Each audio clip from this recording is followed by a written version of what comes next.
Welcome to episode 21 of my playthrough of Stationeers on EUROPA Stationeer difficulty. The sun is setting. I was making this fuel mixer and employed some radical and funny methods, and now it turns out they don't work quite so well. So I would have to change them. Let me talk about this first. So I'm currently finally doing rocketry, which is really fun, I must say, really fun. There are some stupid bugs here which take the complete fun out of it. If you don't know how to work around them, I've found a way to work around them, made a video about that so people can relate if they have that problem. Anyway, so here I have volatiles, which you can tell by the color. Pure volatiles, mined manually. Here we have a volume pump. Here we have a pipe analyzer, which will tell me, it's not yet used, what's going on here in this fuel mixer stage, which has, I don't know, 1,000 liters or something, I don't remember. Yeah, almost. Which includes these pipes here. Maybe I should have made it one pipe longer, then I would have had 1,000, that would have made sense. This is a reclamation tank. So if I have pumped fuel towards the rocket, I can use this line here to pump it back into this tank, and from here I can pump it back into the mixer stage, so I have some flexibility here. I haven't really thought this through, you know. Anyway, particularly the thing that I'm going to talk about in a minute, that's something I didn't think through. Anyway, currently I have this pump here, and I also have this active vent here. The wall is currently open so I can hear when it's on and when it's off. And is it currently in mixer mode? Yeah, it is. So let me just change that so that I can turn this thing on without any effects.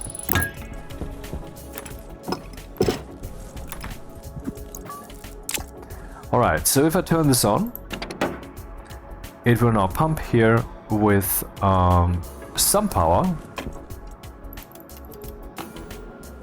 Now this thing has power 0, which interestingly also means that it is turned off. And I checked that with the cable analyzer in the previous episode.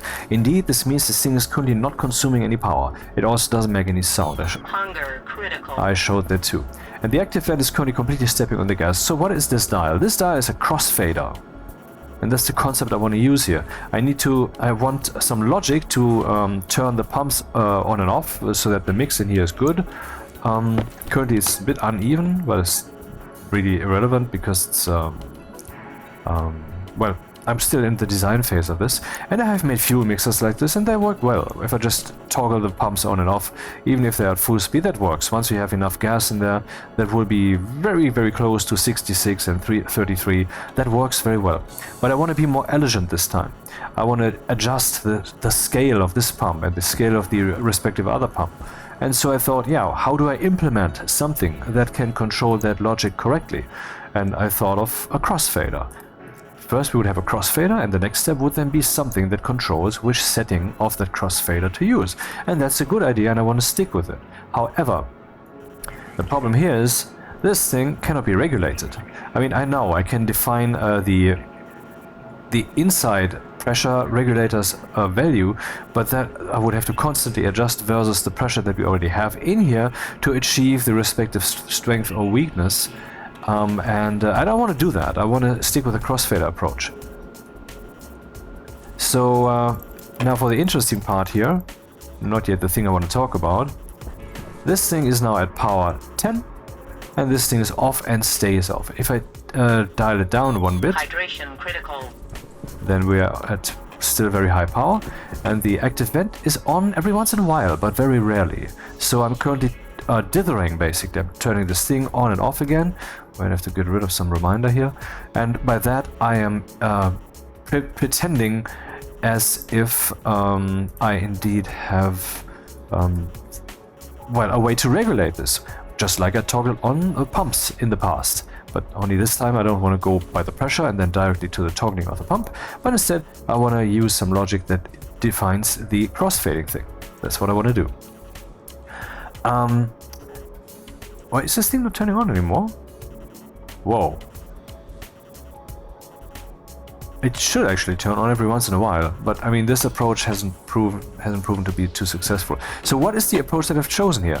Well, I am obviously deriving a value and that I'm applying to the pump, and I have curved this a little by raising the value from 0 to 1 to the power of something, so that value 1 would not produce 1 here and value 9 would not produce 9 here. I want this thing to be more on than I'm setting here, but as a curve, as in 0 really stays 0 and 10 really stays maximum, just like you would curve a volume slider, and I've talked about that at length in the previous video, episode 20, where I showed and demonstrated the volume slider failures and described how to fix them.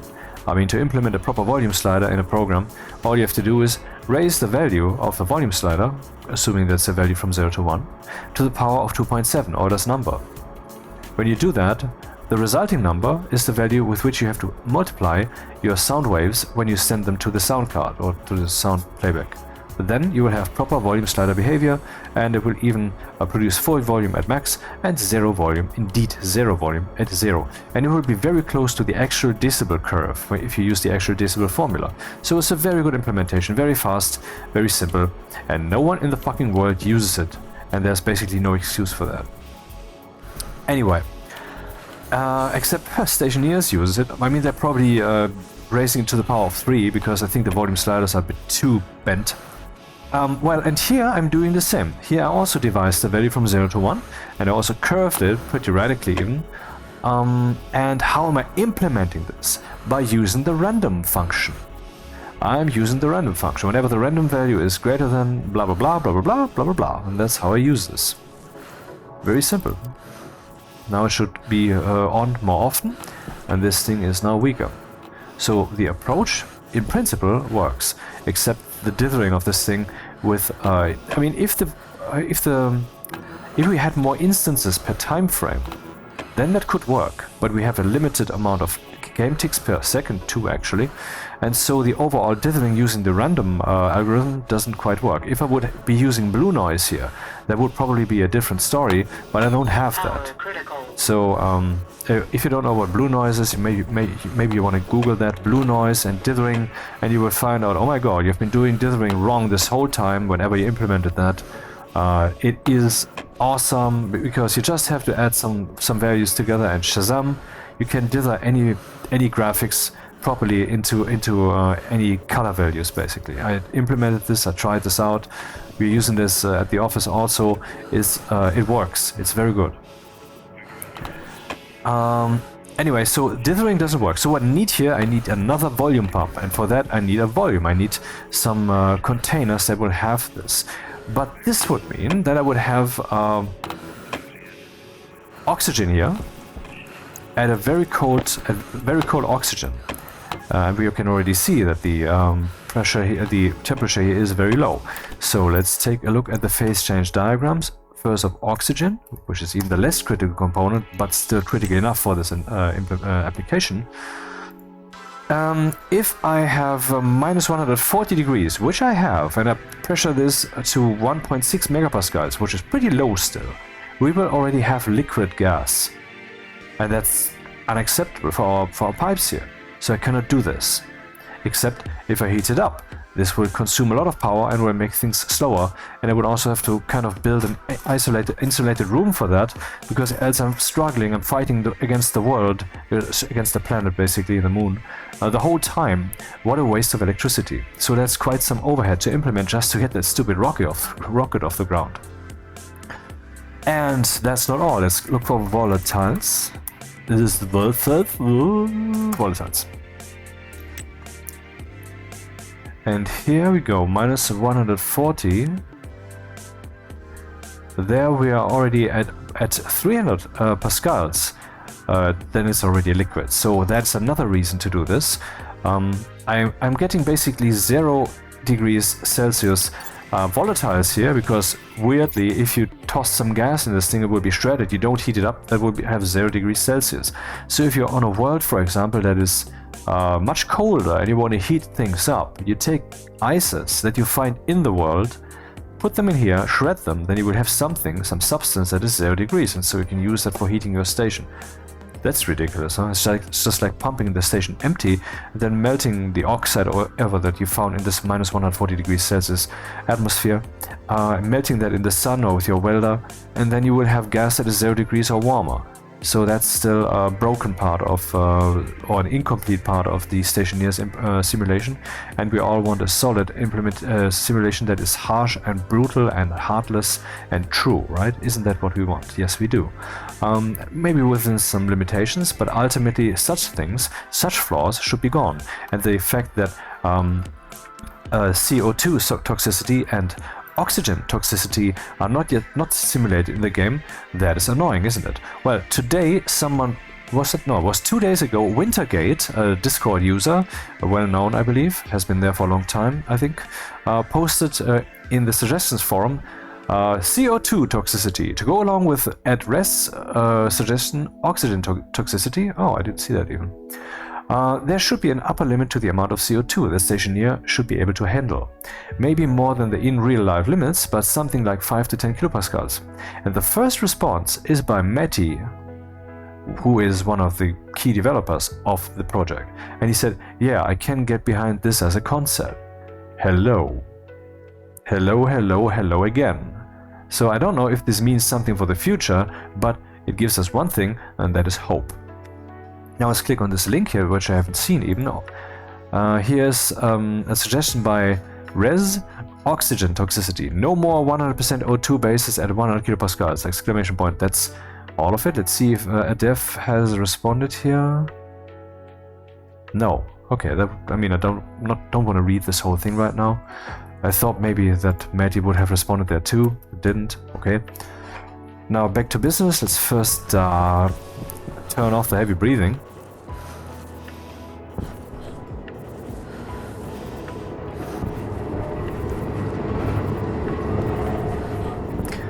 As a very annoying YouTube commenter basically stomped in trying to tell me how I'm supposed to do things, and not with a please or some measured language, but just commanding tone. And I had some exchanges with the guy for a bit, but now I've decided to kick the guy out. And now it turns out that the settings area in YouTube where I would do that is for whatever reason broken today. Air tank critical. That's annoying, but okay, it has time.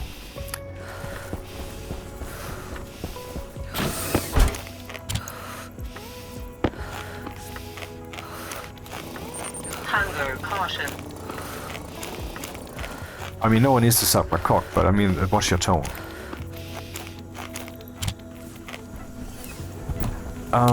Okay, we get some oxygen, that is still good. Maybe I should already print... Oxygen low. What's happening? Oh, these... Oxygen low.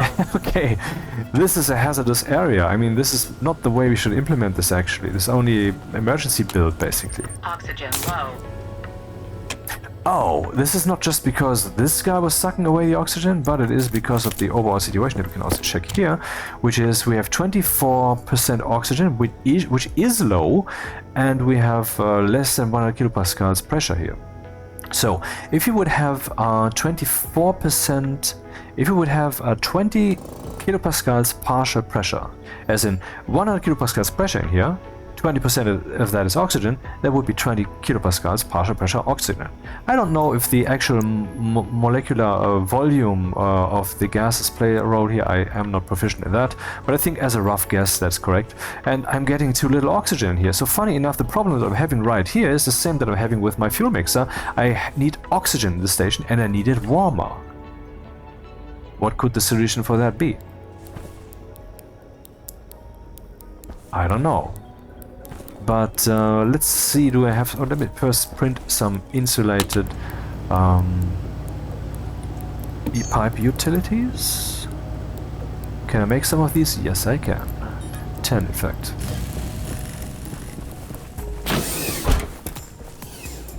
Then I want to look here if we have some. Maybe we do not. Then I would say we also need some pipe heaters. But before I deal with that, let's go back on location and study things. In the previous, no, I think it was the second to previous episode, I finally fixed my power problem here. Not forever, but for now. I added 12 more of these tall wind turbines. and also added a crap ton more batteries. Now it's night, let's see what the relationship is. Actually, and I added this also. Now it turns to gray, now it turns to white. What does that mean? White means that the previous value is less, and gray means the previous value is more. There's also a greater than or equal relationship in there, which I don't remember, but it doesn't really matter. We're looking at these complex situations, and if the situation happens to be equal for just a moment, who cares about that distinction really? In all this complexity and these decimal numbers, no one cares. So it also doesn't matter which direction I had chosen for my greater than or equal check. Could actually just have used greater than or less than. So currently we're discharging, we're at 50%, so during the day the 5 kilowatts coming from the solar panel park there helped, but I think Europa is really not made for solar panels, because wind is the way to go here. I can't hear anything from here, so currently no storm is incoming, the speaker would warn us. We're using 2.8 kilowatts here, and we're using... didn't I change this? Oh yeah, I remember changing this, but then the game actually crashed. In the previous episode I had an actual hard crash of the game. The pop-up came from Unity and was saying, hey, the game is crashed, so tough luck, man, and so forth. It used those exact words. No. So where does this go? It goes just round the corner here. Okay. Yeah, it's just a simple cooling solution. That's some gas in sometimes, and this gas here will be then mixed with that, and primarily the thermal energy will exchange, so we can keep the room cool, and that works very well. This thing, I don't know how much power does it consume, by the way. The digital valve consumes 5 watts. Haha. That's cheaper than kicking a 100 watts active vent on to pump stuff, or a 500, I believe. 600 watts turbo volume pump, which pumps then in or can pump out again, just like the vent could also do it, which I have employed over there in the main station. But you know, I'm trying out things and want to keep things colorful, and maybe I should actually, by the way, colorful. Haha. What color should this have? Maybe I can just make it blue, since I am lacking other ideas.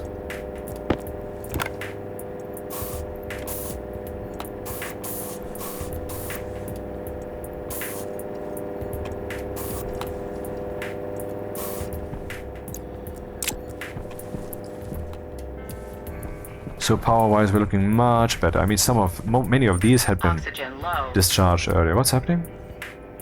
Oxygen critical. My power is gone. While my real-world power just keeps increasing. The printing is done by now, actually more than it needed to, I think. So instead of going to the view mixer and pondering things, let's just start the next print. And also get some battery. And this thing with the oxygen here is actually a very urgent concern, if you think about it, because I keep using oxygen that I carry with me. Where do I get that? Here, from this room. Oh yeah, maybe that would help. Just leave this open for a moment. I can just toss the cables here. Funny enough, the motion sensors also react to items. Except when the game loads. Then they don't. So the door is closed whenever I start, even if something's lying here. Has something changed already? 25%. I actually don't know if there was less before. 10 of these. Okay, a bit more than I need. Therefore, let's... how many do I need? I want to make 1, 2, 3, 4, 5, 6. Just like the fuel mixer itself, I just want to make 3 of these big inline tanks. And I will definitely also need insulated pipes, though I loosely remember still having those. Yeah. Maybe I will need another light. I do have another light with me. Yeah, literally.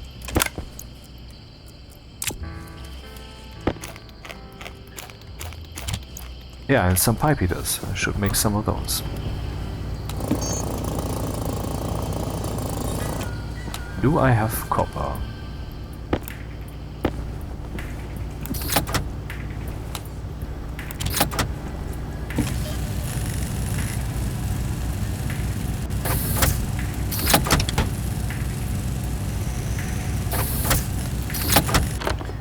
Two is enough, if my power can support that even.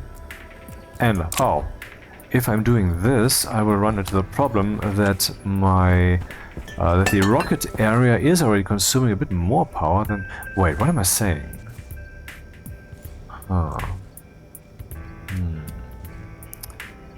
I think this will work. Yeah, let's go back.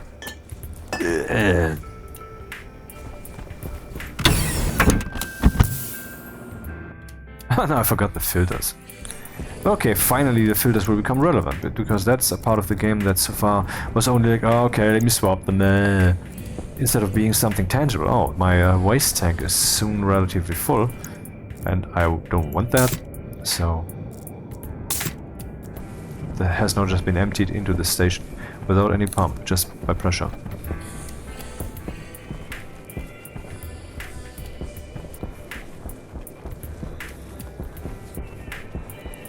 Here's the rocket control center. This one has been dialed to the rocket, and you do that by selecting the downlink that you install in the rocket.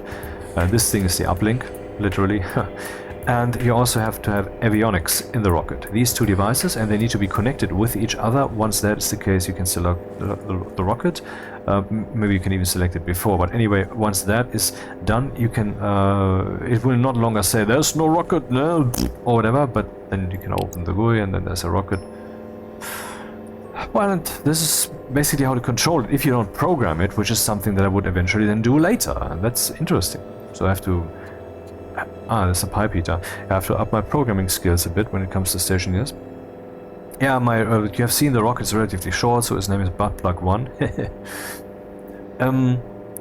The pipe heater's logic is not... I mean, even if the pipe heater's logic would not be connected, we would still see this thing on or off, and I can turn it on and off here.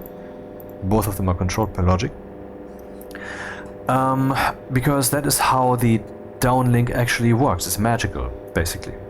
But if you have an IC10 in the rocket, which I have, which controls these things, then you need to connect the logic connectors of those devices too, so that the chip has access to them.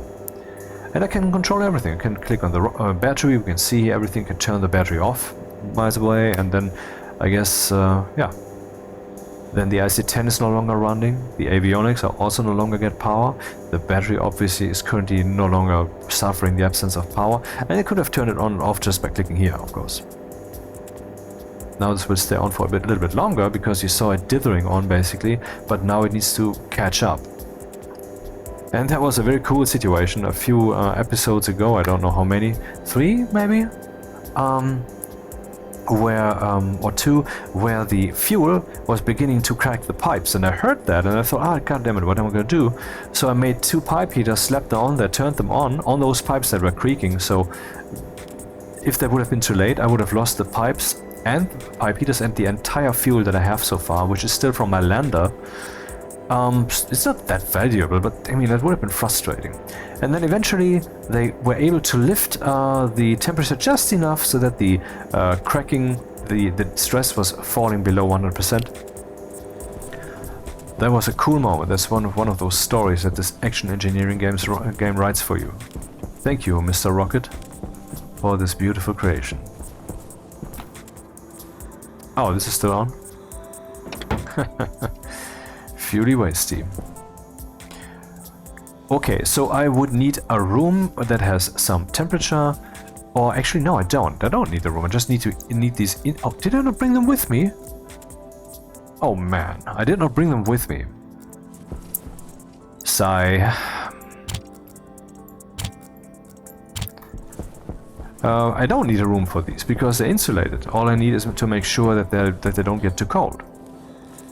And for that, I can just use, you know, need a pipe analyzer. I think I have one lying around here, pretty sure. One that I didn't need. But I can bring one, because apparently these guys are never out of fashion.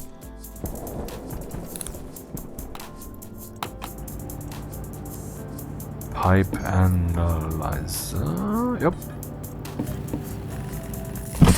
And there we go.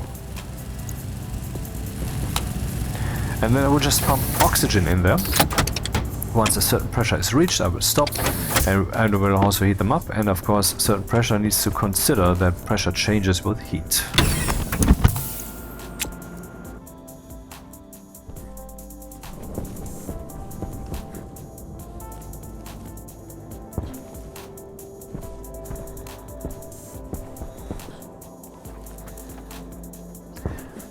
Yeah, I'm sitting on 2 deep miners that keep shitting out iron, so I have like almost 10, oh, well, 6 kilograms of iron. Kilograms.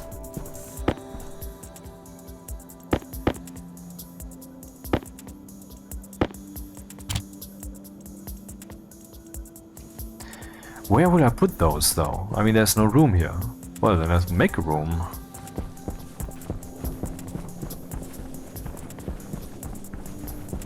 I can just expand in any direction I want, except I built this here so that there's basically no room there to do that. From which direction could I pump the oxygen in here? This is the volatile source, which goes in there. Here I could have a white pipe that comes from maybe through the wall here or something, or, you know, through the ceiling, not a problem. Maybe I just wanna, I mean, this door isn't hooked up to anything, it's just a door. I could just make this room a little bit bigger, you know? And I think that's just the solution. So let's do that then. Do I have walls here? Not here, but close by. Rockets.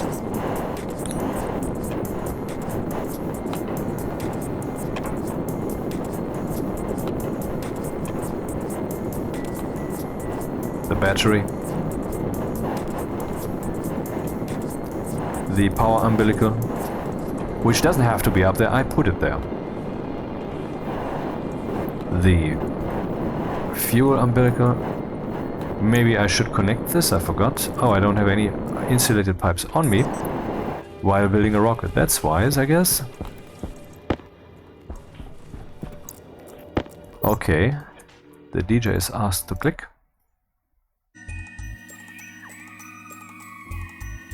No, let's change the pace here.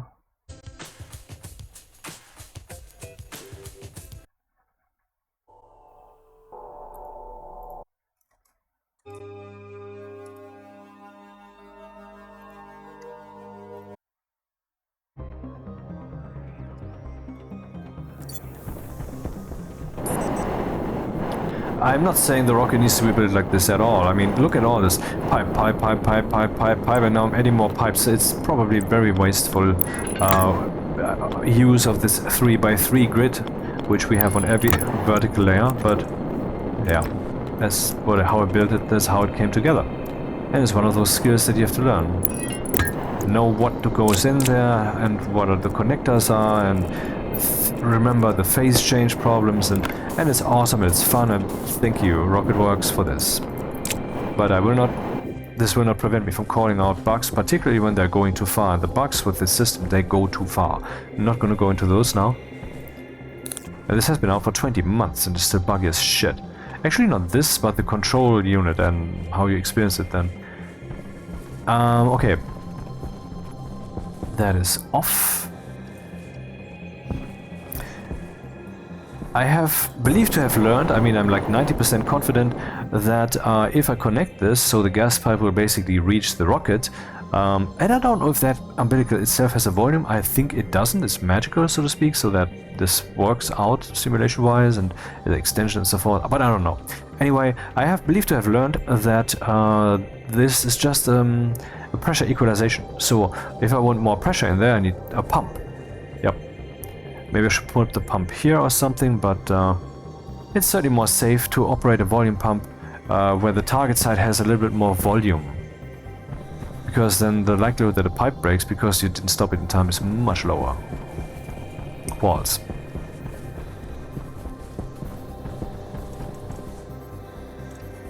Oh. I don't have walls here. Oh well.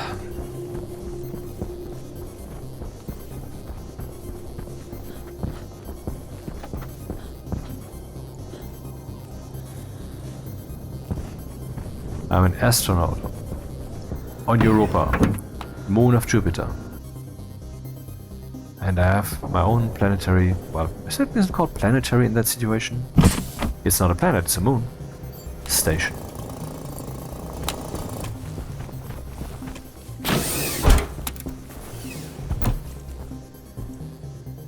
Flat wall for decoration.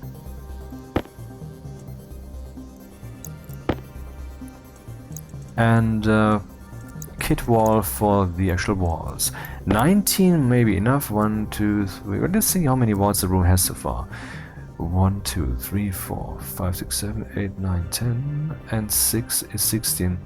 Yeah, and I don't want to rebuild the entire room, so that seems reasonable. But I also need more walls. I don't have any walls left here. And there will come a point when I will use them. I mean, look at this. I printed like one extra, build up, 2 rows and 1 extra, and now we're down to this. And I have basically too much steel anyway. And I mean, all the coal I mined manually, and I have 2 full backpacks of coal. And 1 completely full backpack of copper, despite having smelted all of this stuff.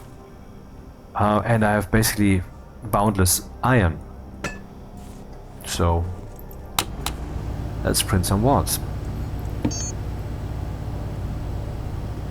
Iron wall, padded wall, kit wall.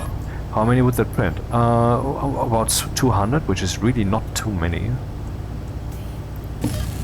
And now the station section here consumes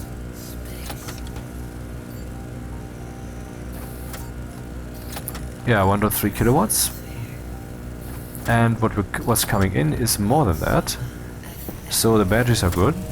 And so if I wanted to, I can actually feed the main battery room with some power from here. Because I don't quite need it right now. It's just an emergency switch in case things go wrong.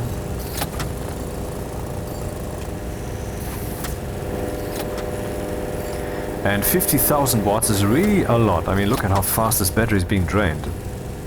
Whoa. And over there we have like 30 batteries or so. I don't know how many actually.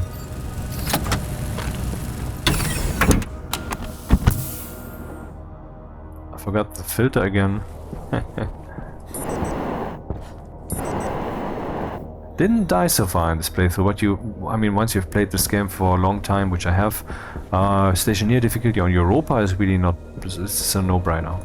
Just make sure that the oxygen at the beginning isn't getting too cold, and then use an indoor furnace for heating and you're good. That's it.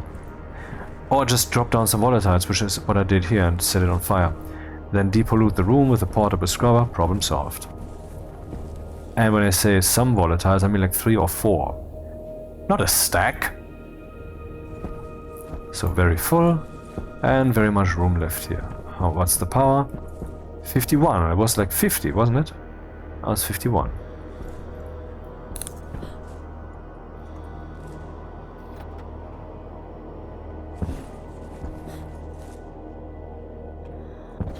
Yeah, I forgot something in between videos, and since I forgot that, but I didn't want to, let me just set a reminder so I don't forget that again.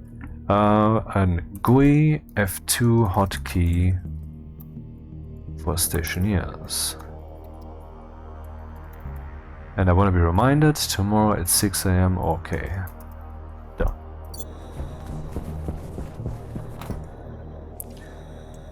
Yeah, let's make this room a little bit bigger. Not double the size, that would really not be necessary.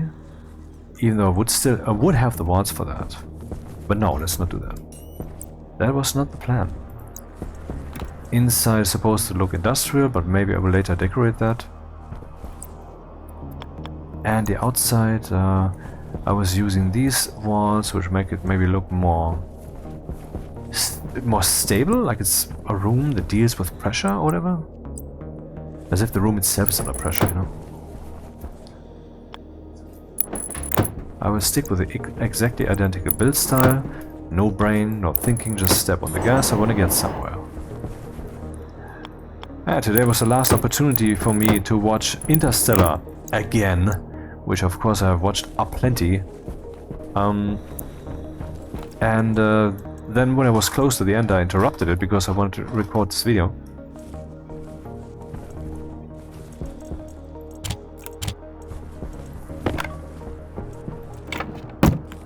Oh, motherfucker, I don't have any more plastic sheets here.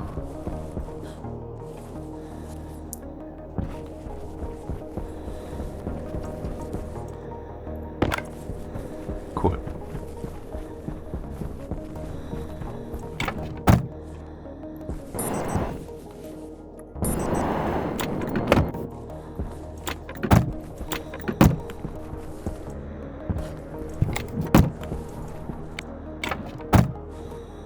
Well, how will I solve the main station oxygen problem? I think the answer is pretty clear. I will just have an active vent on the outside and will pump in a little bit, or maybe on the inside even, because I will just pump in a little bit of... I know, on the inside makes it super inefficient. That's the idea. I don't want to pump in shit tons, which cool down the station in a few seconds down to like 0 degrees. I don't want that. So I don't do that. A very inefficient vent. Okay, that wastes fuel, wastes power, I know.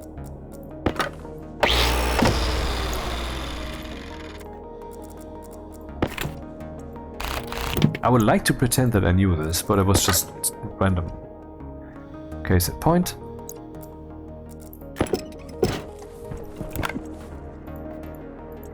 I have to work on my climate here. Okay.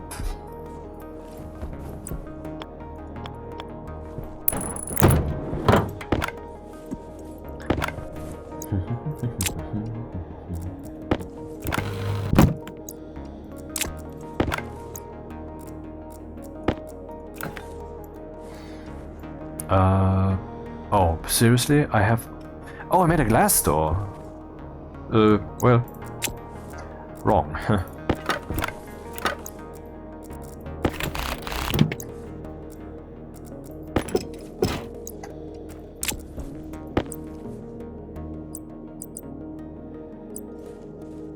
What? Okay. Mouse wheel.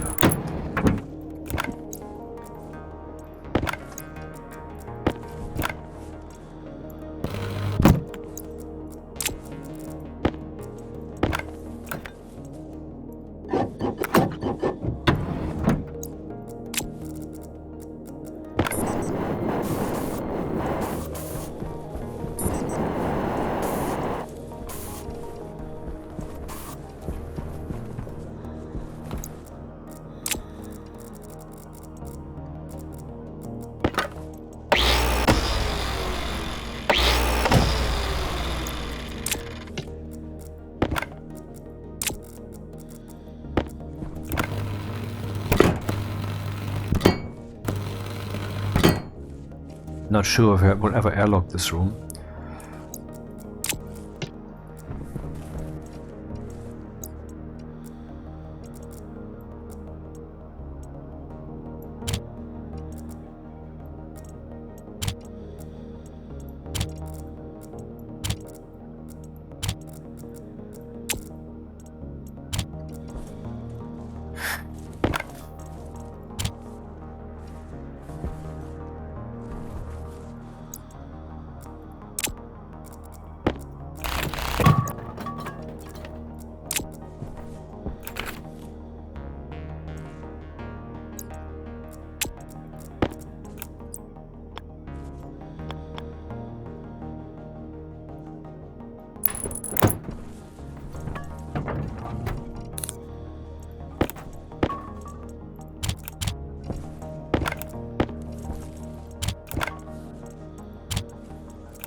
That's my entire fuel supply so far, and I don't want to throw all of that in there.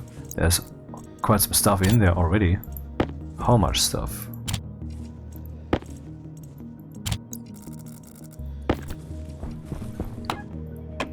Almost an entire, but not an entire, backpack of volatiles. Like 2 or 3 rows were empty. And that gives us this many megapascals and still above 0 degrees, because it's insulated. This one's very cold. Why? The oxygen. So that's a problem. Good thing I stopped with my experimentation early, realizing that this wouldn't work. So I would say we will have a tank in that... Tank? What am I saying? No. could actually do that. Would I actually have a tank instead of... I'm confused. I mean, using this, making this symmetrically, that seems like a good thing. Do I still have a volume pump here? No, we don't. So I could bring a tank and a volume pump. Tank goes here. Active vent will also be somewhere in play. Then we need some pipe heaters. And we need the right power for those, because 2000 watts is a ton. Let's look at the cable. Do I have cable analyzers here? Nope. Let's look at the cable analyzers over here. Do I have any here? I don't. But they're installed already. So this is the power that we're currently blowing for all the lights. And actually this power is also used by the fuel mixer. This is not yet used at all. That would again be 5000 watts. And here we have the main power that's coming in with limited to 50,000 watts. And I could just tap into that, I guess. Wonder if I should place a transformer in here. That does seem prudent, so because otherwise I would have to put in. You know, I have to put in lots of heavy cables. I don't want that. So let's bring a. Do I have a transformer here? No. Can I build? Yes, I have enough of these. So that cable here from that room, from that would have to go over yonder.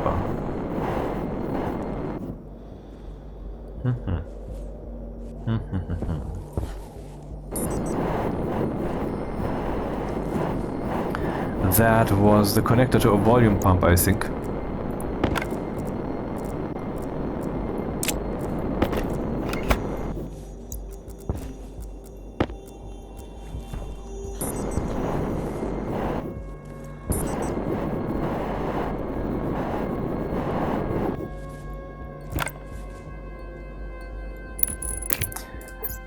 Nope, not good enough.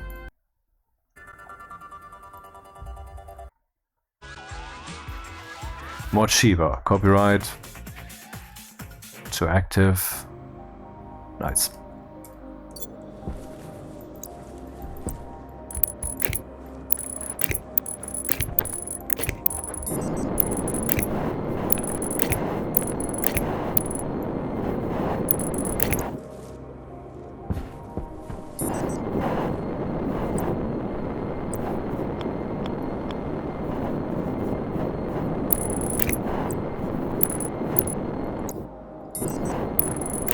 Did I bring the fucking transformer? I think I didn't.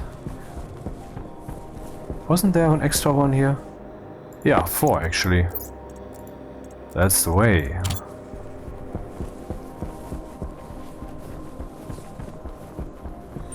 Power low. I think it's above here, right? Could just have the transformer up here on the wall, why not? The inverse one?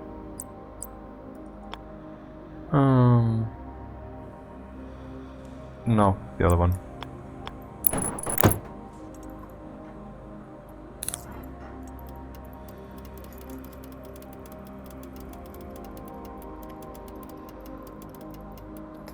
I'm too lazy to get out the labeler, and there's no hotkeys that I can use for my tool belt. There's certainly something that the Stationeers Rocketworks team should put in there. Yep.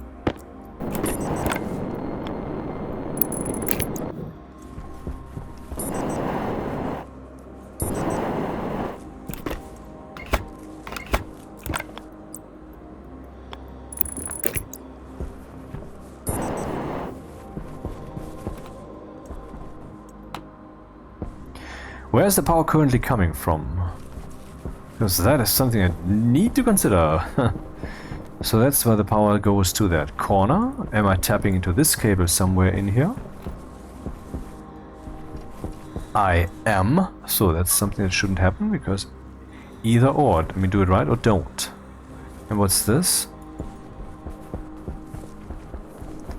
That's unfortunately another such cable, but maybe I can just cut off all the cables here because I already have this one. It doesn't have to go in circles.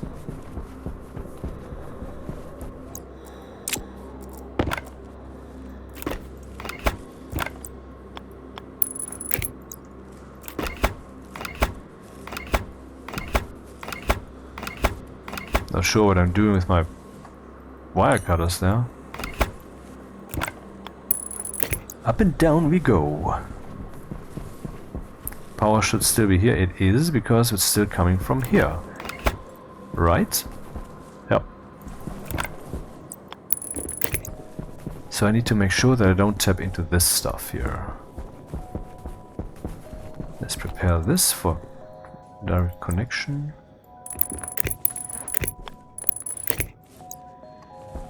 And then make sure that I don't tap into this.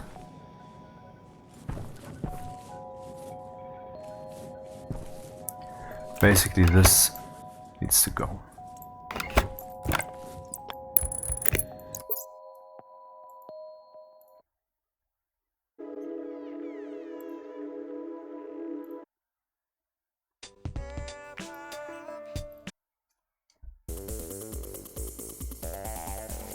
Ah, it's too wild.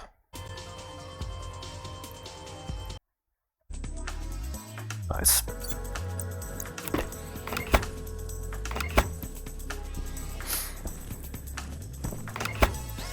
This will go away anyway, but okay, don't change anything until you're entirely sure. So nothing in here has power right now, so let's give it power. Okay, and I should make sure that the cables here are definitely differently colored, as there will be hell to pay at some point. Any storm ahead? No. That's a well-placed weather station. Hunger caution. Yeah, I'm gonna eat.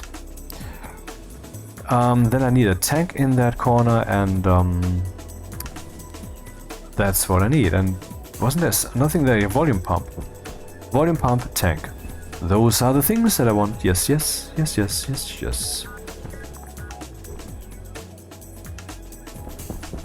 What colors should these cables have? Well, red for fuel mixer? In a way, but...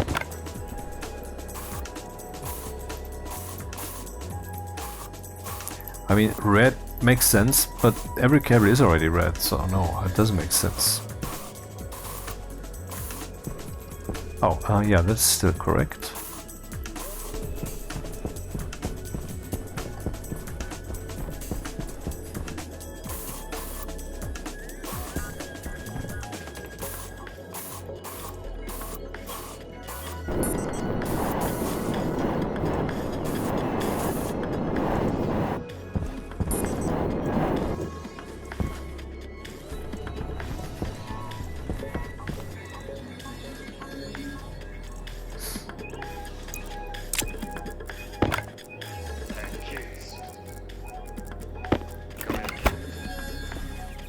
Why shouldn't I continue this straight?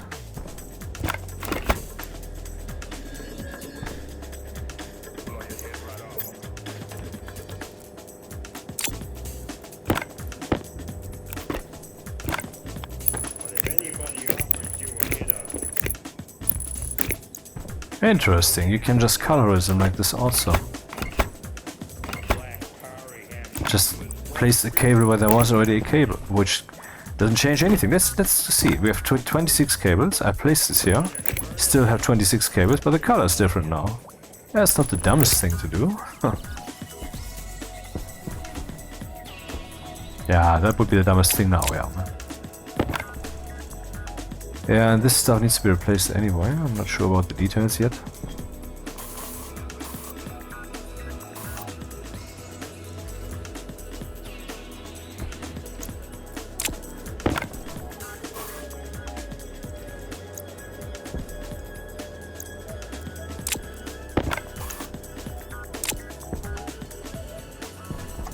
Oh, I didn't know that. Makes sense, because this thing indeed refers to that thing. Climate change? I have some space heaters here. Okay. Doing the twist. Let's get some... Actually, I've talked about getting some oxygen in the main station. Since that will become a concern soon enough, let's do that right now. Oh, someone was busy. It looked like one of the robots from Interstellar, like rolling around with its rectangular frame.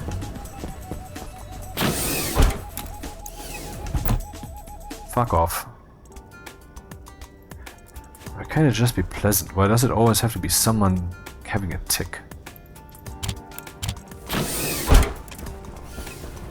I'm in a band, I'm making music.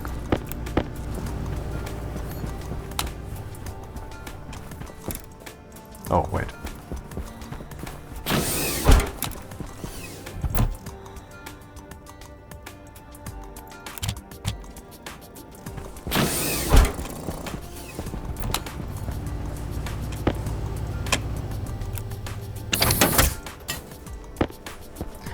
And then an insulated tank, please.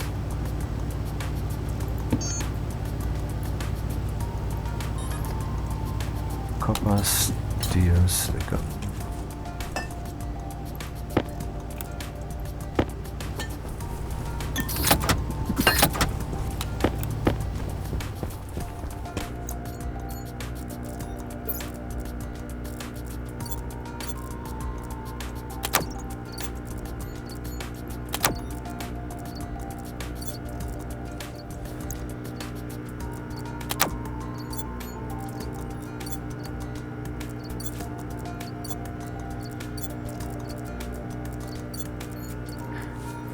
This is actually not from laptop use, because it doesn't discharge the battery, it's just from the cold. Which doesn't make sense. Because you can put some volatiles or whatever into your inventory and then go into a warm room where there's atmosphere and everything, and this stuff won't melt. So what's the game here, man? Inconsistent, that's what it is.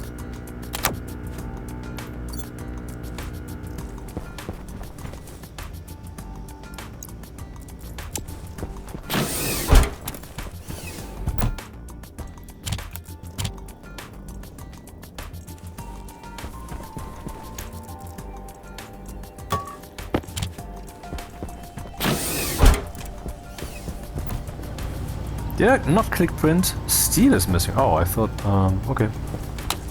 Steel, huh?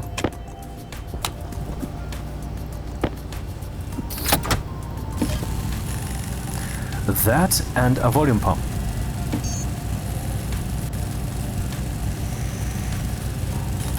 And then I will also need an active vent to get some oxygen in here. Hey, behold my garage. Which is an airlock.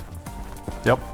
Including restoration of room atmosphere from these guys, and if the pressure gets too high and something liquefies, it can come out here, like some volatiles. And if the pressure in there is insufficient to restore the entire atmosphere, then it will just skip right to opening the door. But it protects the entire station from going over here. Haven't yet used it, but I have plans for deep miners, had them for like 10 episodes, or 8, I don't know. Are we done? Is it finished? I don't have an active vents lying around, weirdly, if you think about it.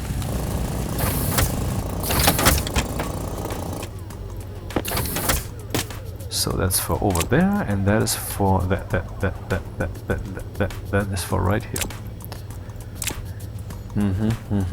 Where can I do this? Here is kind of an little atmospherics corner.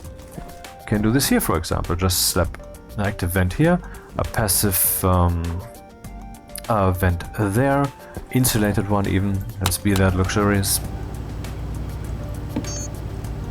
Hunger critical. Passive, insulated. But yeah, the keyboard is far to the left of me because it's more convenient for me to sit, which makes typing harder.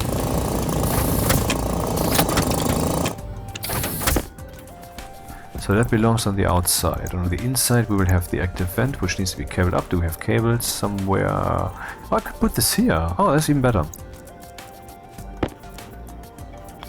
Because here's the cooling solution. Guess what? There's another. Now we have two cooling solutions. While I'm at it, I can show you something on the outside. Not new. So this is the storage room that you've already seen. And this is a new part of the station which isn't yet developed at all. But it will be a pretty big assortment of rooms in one big hall basically. This is a corridor that connects all of them. There should be two corridors for safety, I think. And maybe there will be a connection to the battery room. And fittingly there's a little battery room over here, which is already at 48 degrees Celsius, I just noticed, because there's waste heat. I mean, my actual battery room was at minus 140. At some point I found it at 25 and then 30 and so forth, and I cooled it down to like minus 30 by slapping a passive vent on the wall. You know, the kind that lets air through, not the standard build. Hydration critical. And then later I found it at 80 degrees Celsius, but well, now we have the cooling solution. I need to think of my filters. Transformers. Yeah, this battery is so far for this part of the station.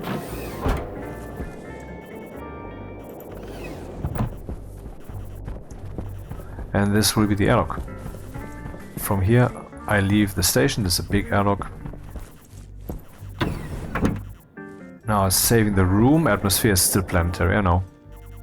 And then here we go.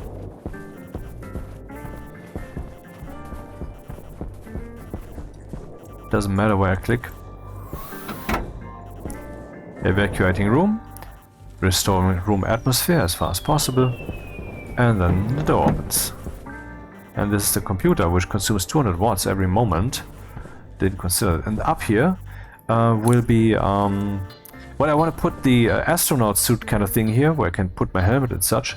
Once things are sophisticated, eventually, I don't know how long I will continue with this playthrough, I cannot foretell, but currently I really want to continue. It's fun.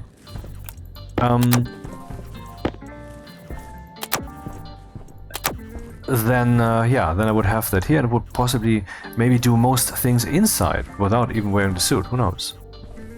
But I hear a little voice in my head saying, sure. As in, even if you prepare for that, you will be outside very often. I don't know if that voice is correct. I mean, it's not like I'm hearing voices in my head, it's more like my association system is kicking in when I'm about to formulate a belief that is ultimately not true, or that I can know is not true. And I guess that's what that was. Maybe that's basically then effectively the voice of many stationeers out there who would hear this and say, no matter if you do that and design it like this, you will be outside often still, period. I don't know if that's true. I don't have the experience yet. After 2,300 hours, actual hours. I mean, Steam will soon follow to 2,500. So up here would then be some gas stuffs and such necessary to drive this astronaut suit thing. And let's slap on the passive vent.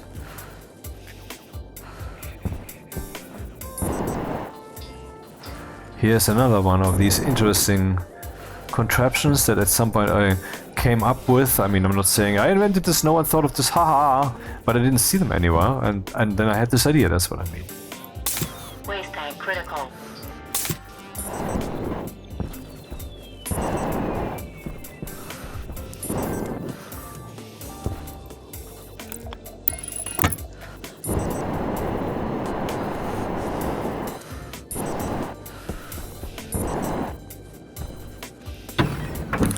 Finally a station that is well lit enough that it don't need the flashlight the whole time. Yeah, I'm looking forward for Rocketworks to fix the lighting situation. They have not said that they want to do that, but they will. I know they will, because it's really such an incredible pain point. Hunger caution. Maybe we should make some more bread, huh? I think by now the wheat should be ready. And meanwhile, we can actually start in some oxygen for, well, to be able to breathe. Good reason then. current situation. I will actually screenshot this. So later we can have actual reference values. Okay. 26% oxygen. What just happened? I just took something. Or placed something. I don't know what this was. See, I was struggling with the... I had the screenshot window open still, so I don't know what I did there. Anyway, this sucks from out there into the room. Alright. Immediately, things get a little colder. But you can see that very little is happening because the 40 kilopascals of super cold air out there have to voluntarily flow into this one, and then the active vent can grab it. That's why beginner airlocks are often so bad and so slow.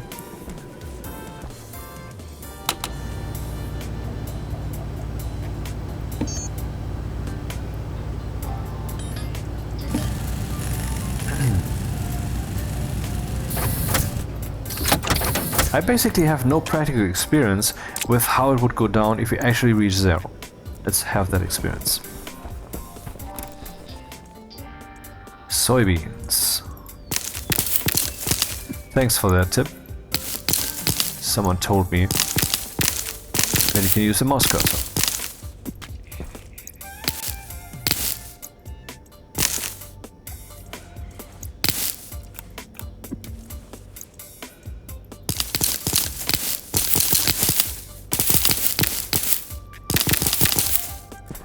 Degrees in here 70, so yeah, it's kicking in.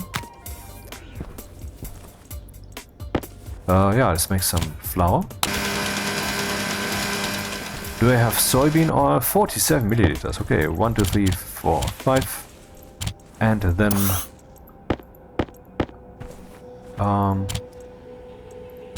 this. And maybe I want to stack the rest.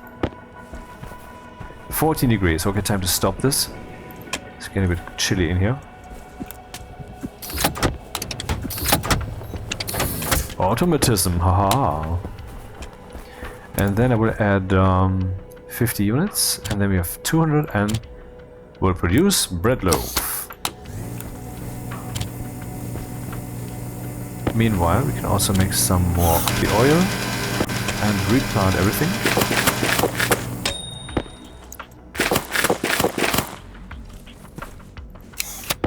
Yum, yum, yum. And now let's check the oxygen situation in here.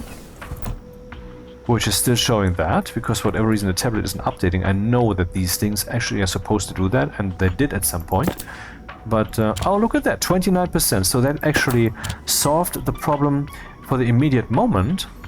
In other words, this is an effective method, and all we have to do is wait a little, and then, yeah, good approach.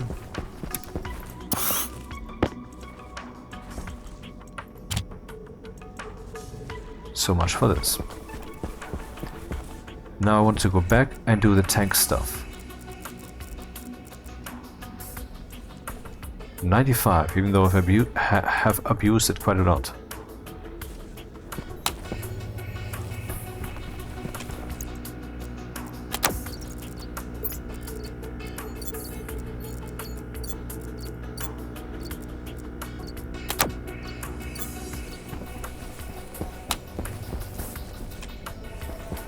Power? Yeah, we really have enough wind turbines here. You can see we're fine. Oh. Oxygen low. Pressure critical. Oxygen critical. I'm curious, Temperature critical. how are we doing power-wise? Okay, so that's not good, but ultimately we're fine. I mean, there's the strategy of living from storm to storm. I might not yet have enough batteries for that. Oh, okay. But apparently we can live from day to day. Because how late is it really?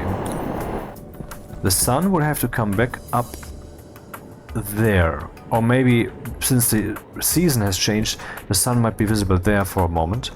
And ultimately then this would charge up with more, then we get more than 50% out of the day. So far, still looking good. Until I've installed the pipe heaters, I guess. And what then?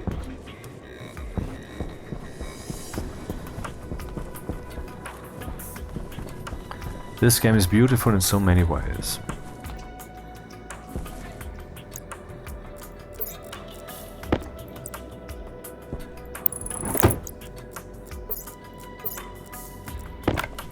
And so is it buggy.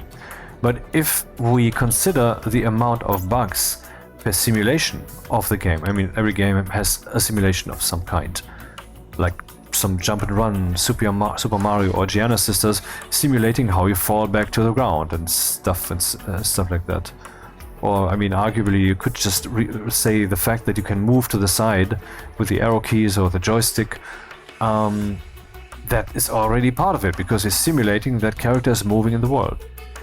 And so the amount of bugs that this game has per simulation aspects and per parts that could actually be wrongly programmed and malfunction and be just wrong, that ratio is probably the lowest in all of gaming.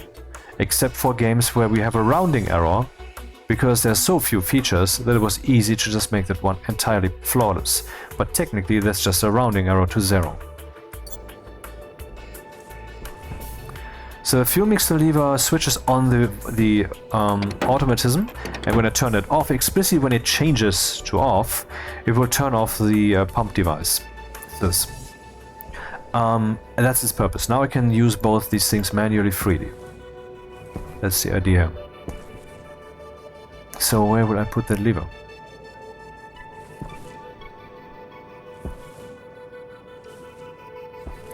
Maybe first set up the active vent.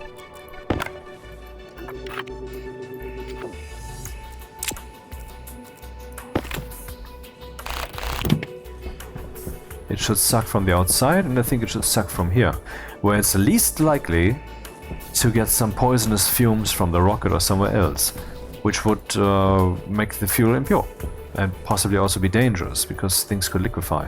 Actually, dangers of liquefying, for that I should always have some passive liquid drains on this stuff. Can I put a pipe here? I think I can. Yep.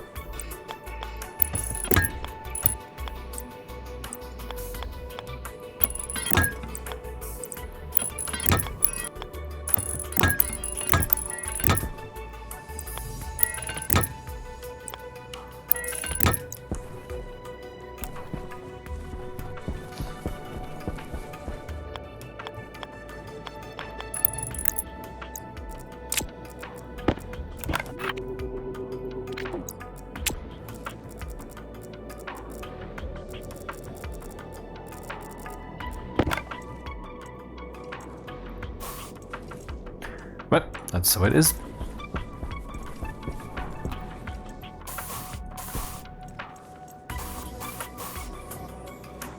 And now to cable this up correctly. Oh right, the light is still on the wrong network, which is just wrong. I don't want that.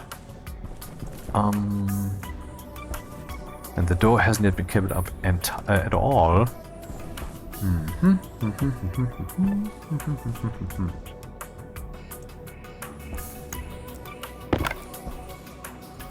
This is necessary. Should I go over the ceiling instead? No, it has to reach the floor here and here. No need to go over the ceiling.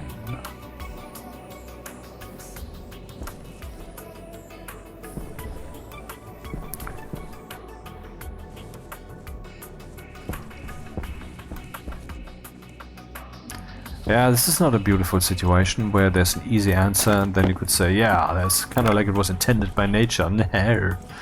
There's no such solution here, so... Did you feel that? How do I do this now?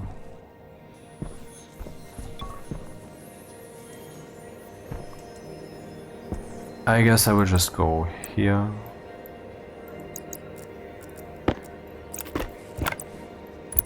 Because I don't like to pollute the entire floor with that cable, which has blocking effect. That it has blocking effect for the lockers. That's really complete shit, man. That's something that shouldn't be.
Set inward.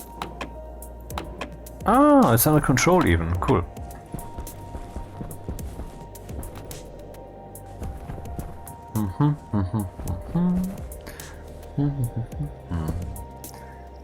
Pipe heaters. Why not? They need power and they need logic. In other words, this is not the best way. This pipe should be levitating.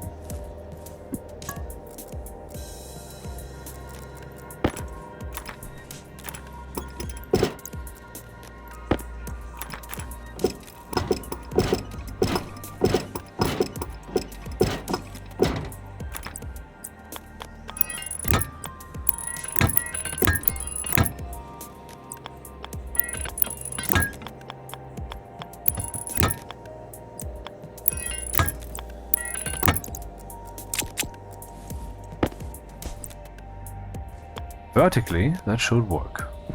Cable underneath, cable above. Let's see where the switch would be.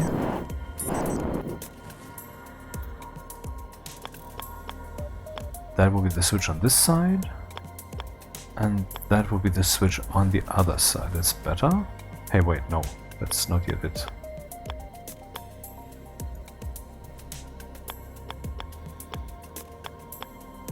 Ah, like this. Did it just rotate? Motherfucker! Why would it do that? Just because I moved?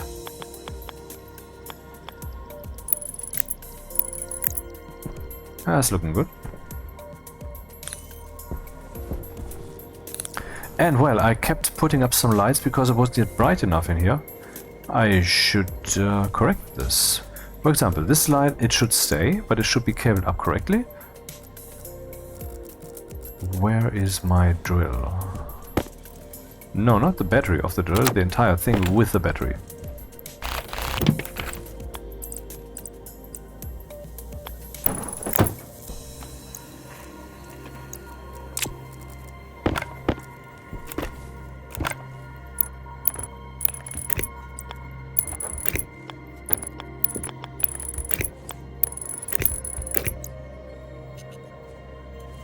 Excuse me?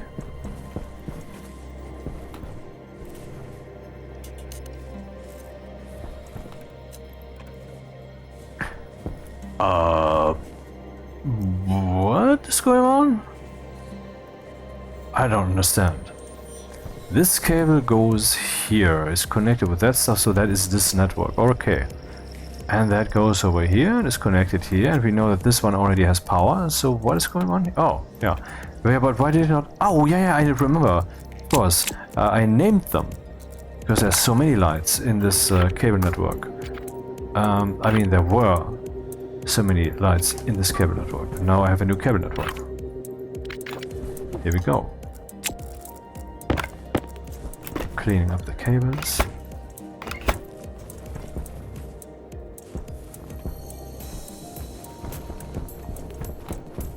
Just making sure that I mean, I'm a double checker. This is what I do when programming also. Well, for example, why is the light not gone? The light should be gone now. It's not. Oh, what am I saying? Yeah, that light is being fed from the right. Yeah, okay. Yeah, for example, because I can't actually rely on my thoughts to be 100% correct.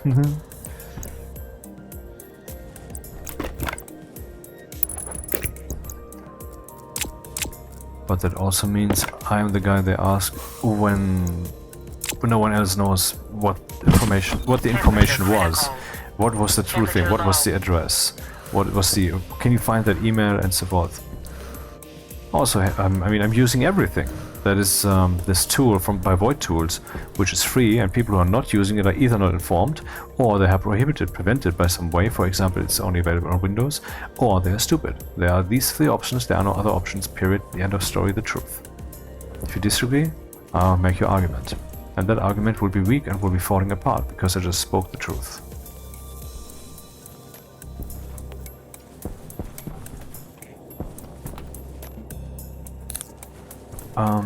Yeah, let's move this light closer to the door. And then maybe put up another one. Because I still find myself turning on that stupid flashlight.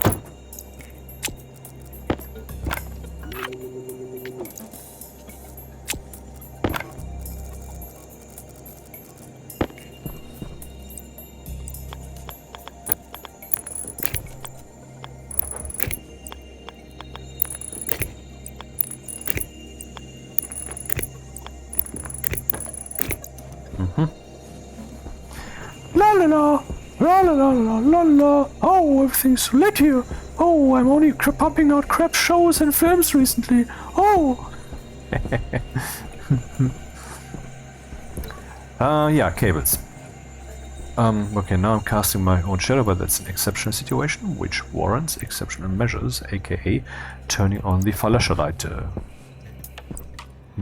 Should I go this way? Yeah, why not? Klar, of course, of course. There is a cable right here. So it was meant to be. Meant by whom? Meant by what?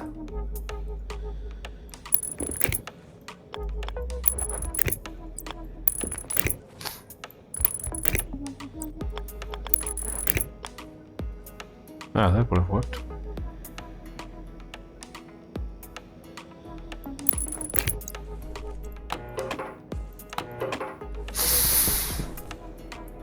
Any more lights needed right now? It doesn't look like it. Yeah, it looks like it's slightly over here. Since the light will only be on when I'm in here, I think it's completely reasonable to put up more.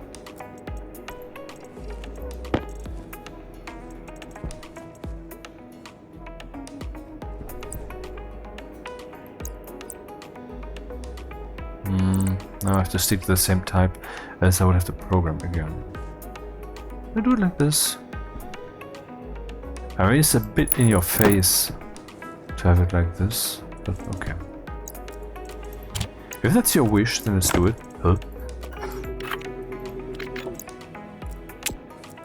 Ow. Shit. I need more lights. Cables.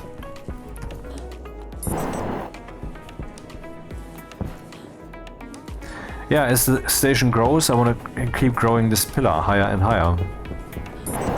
Some kind of central, well, level meter basically, showing how high the level of the station is.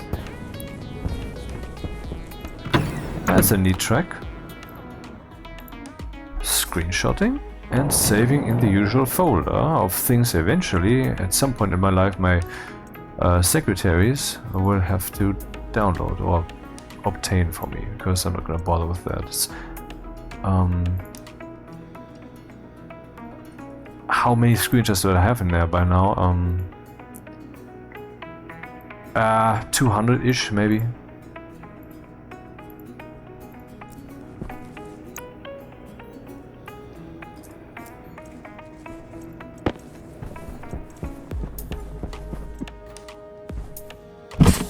Cables, I have cables here. Actually, exactly the right amount. Wonder if I should print some more heavy ones. I mean, I got some time right now, so why not? Resources, copper 2 grams, gold 1.5 grams. Whatever.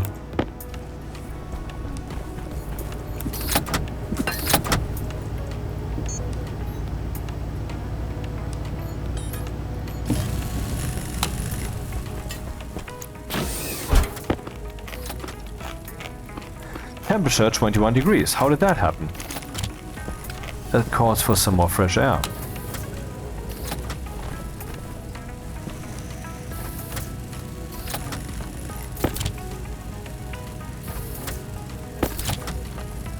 Huh.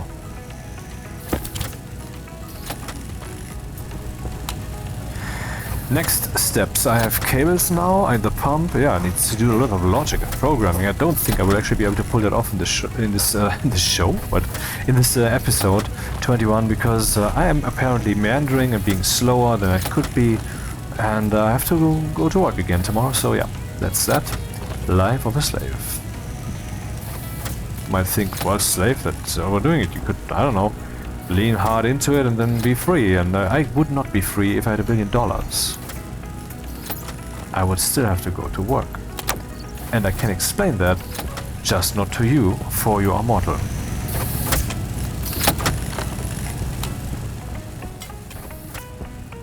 "13 degrees. Whoa, that was fast. 31. That was getting better. I could actually turn this thing on automatically. I mean, basically I could have a lever here that I flip, and this thing keeps pumping until a certain pressure limit of the station is reached, slash a certain O2 ratio of the station is reached, slash at a certain temperature. And that's not so hard to do. I wonder if I should. Should I? Should I? Come on, Timmy. Should I do this? I have a cooling system here, so I have a sensor here that I'm already checking. Let's see. Afterburners should be this one, I guess. These crossfading effects here are not from the video compression, but from the temporal anti-aliasing that I've switched Stationeers to. That's the stackers for the manufactories. Weather system from here to here, so it's relatively complex indeed. The switch makes it more complex, I think. Grow lights, proximity sensor, which is not yet used. It just it's like when I'm far away, the entire station shall be without power. Yeah, sure. All the lights, I mean. Haven't done that yet. The lights in this section are on all the time, except for the greenhouse. That's the greenhouse light. Occupancy sensor for the computer battery room. Computer from this room, you know, which is this light. Did it just turn off that whole moment? Again, this trick with the renaming I got from the Master Maximus, a user on YouTube, who said that whenever you reset your cable network, when you do some changes, then this will flip to the first entry. I mean, we all know that. I just wasn't aware that it was definitely the first entry. Now I am. And that therefore it would make sense to rename this to something alphabetically at the beginning, and I found that the underscore does the trick, and so whenever this accidentally resets, I will be where I need to be. If I need to be somewhere else, then just go here and rename the chip. It's at least helpful. Hello? Anytime.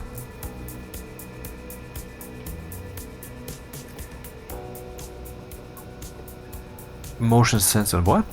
Motion sensor storage room? What? This doesn't make sense. The storage room, what? What? This code doesn't make sense. Let's see if that's indeed so. Export.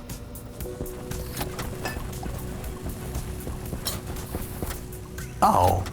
I have the same code twice, once for this sensor, once for the other? That's retarded. I should have cabled that up differently, like a year ago. Huh.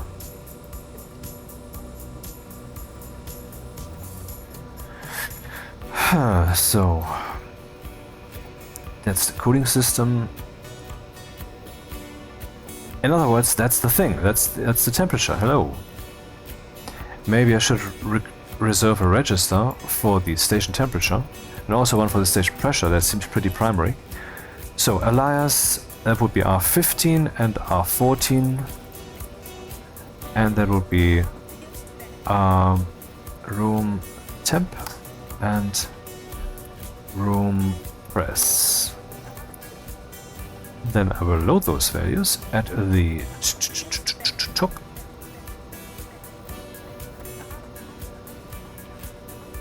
So that they're available for this game tick for the entire source code. Room temperature, actually, room temperature, room pressure. Just for consistency, I'm going to do this, 15, 14, and then I can say subtract into room temperature from the room temperature 273.15. Now we have Celsius, and this of course needs to be the pressure. Room pressure, room temperature. Then I need to make sure that I'm using the room temperature down here where it matters. Here I'm loading that into R0. Then I'm turning that into Celsius. Then if that is too great, we jump down to room to hot. Then I'm loading batch name into R0, blah blah blah, so in other words I no longer need the temperature here. And then here I'm turning R0, which was room temperature so far, into something else based upon the room temperature. That should now have, let's check that, because after all, astronaut survival and all that.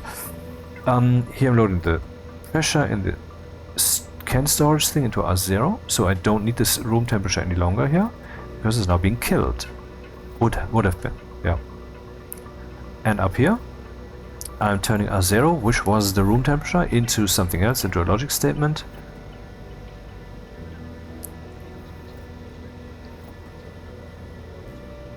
Yeah, that should be it. So if I press export now, nothing bad should happen.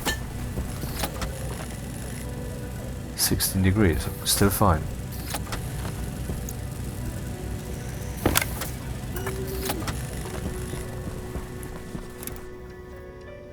Sense gas greenhouse.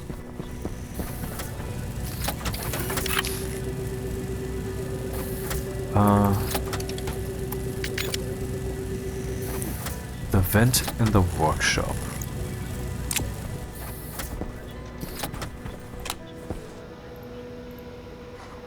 Do I already have an active vent somewhere?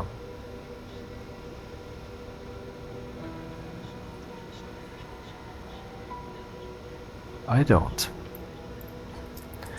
Define vent hash structure active vent.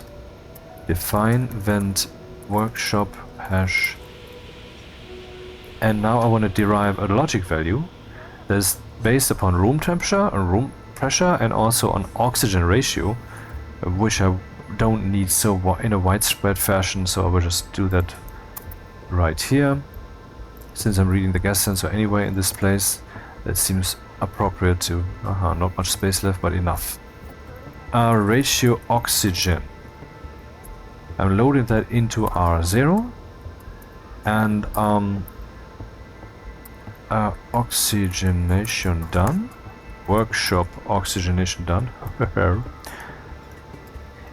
Branch greater than.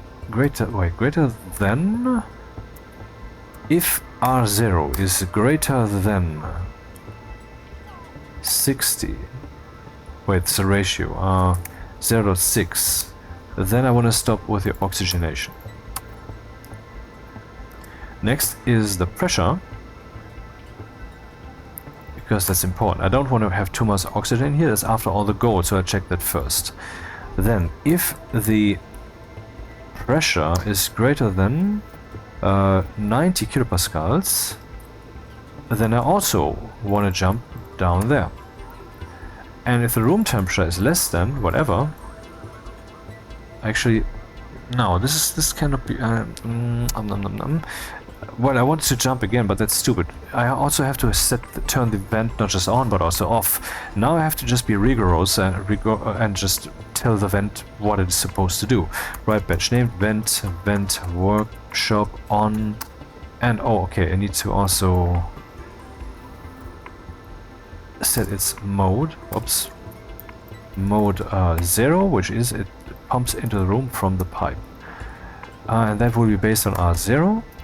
And that was the ratio gas. The jump has been done. The value has been exhausted, no longer needed. Room pressure, and here I will write into R0 if the room temperature is greater than into R0 I write if the room temperature is greater than 19 degrees. Room temp is in Celsius, yeah. So, in other words, whenever the temperature is higher than 19, this thing will be on for a few seconds until the cold has crept over here, and then it will make sure that we get not too high pressure, which is still only a small ceiling left here, and we get more oxygen. Yep, that sounds good. Not sure if I should export this.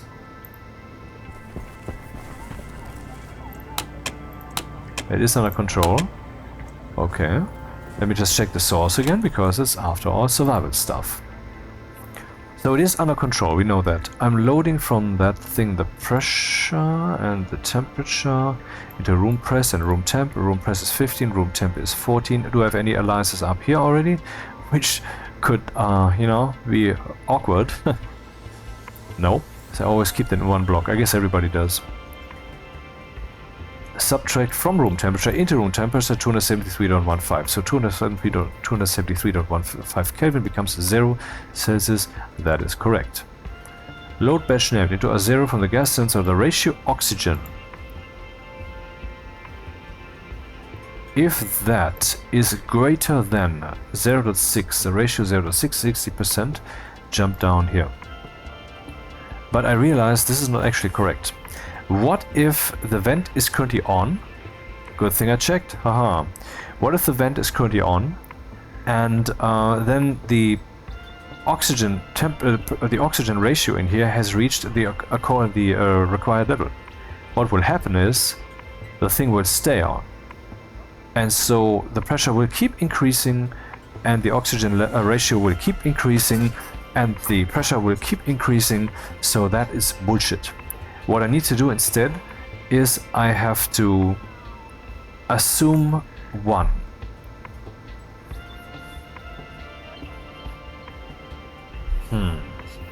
Oh, this will cost quite a few more lines. Maybe I'm doing it wrong. I wanted to OR values together, but then I would have to turn something into a logic statement. Oh, that seems appropriate actually. Let's see, move R1, 1. We assume the vent needs to be on, and now let's find all the reasons for why it needs to be off, just like we basically did here in this way. So I'm... actually, I can just write that directly, we don't need to do this. I'm writing into R1 if the ratio is less than. So this is our vent control. If we have not enough oxygen in here, if it's less than 60%, the vent shall be on. And now come the caveats. Right into R0. If the room right into R0, if the room pressure is less than less than 90. I'm not sure, but I think it needs to be this. Let's see. Loading the ratio oxygen. If it's less than 60%, then R1, our vent statement, shall be 1. If it's more than that, then we no longer need to do it, and then it will be 0. And everything we do here down here to the register R1 will only be we flip it to 0. We will not flip it to 1 ever. So this is already the decider, and down here we have the no, you can't do this right now. Stop it. Stop it already.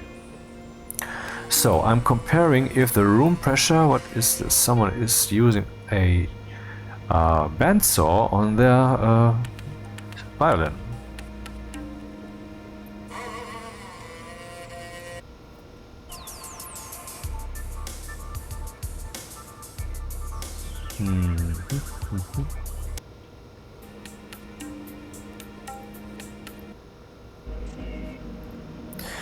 If the room pressure is less than 90, then R0 shall be 1.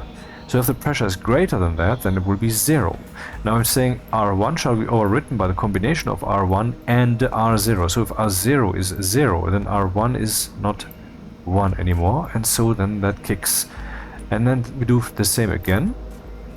We say if the room temperature is less than... No, it's exactly wrong. That's exactly wrong. If the room temperature is greater than 19, room temperature greater than 19, then we're fine to do this thing that I want to do. And I would actually say go up to 20 if the no, if it's greater than 19 or 18. Nah, it's chilly. Let's say 19. So if the room temperature is greater than 19, I would have a 1 in here, which means we're A-okay. And then I do this again, and then we can just move on.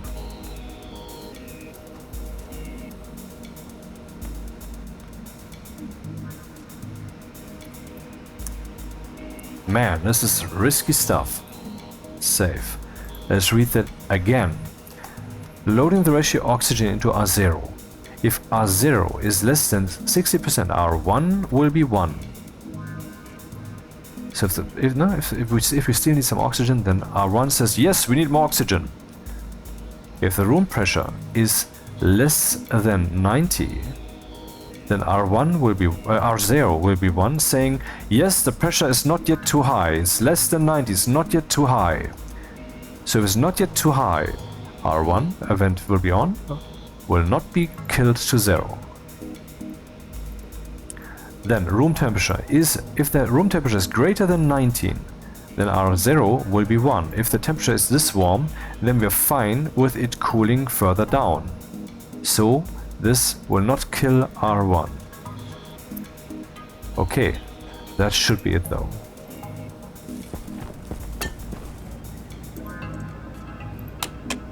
Well, just take a look at the oxygen ratio. 30%. I guess when we come back, that will have changed.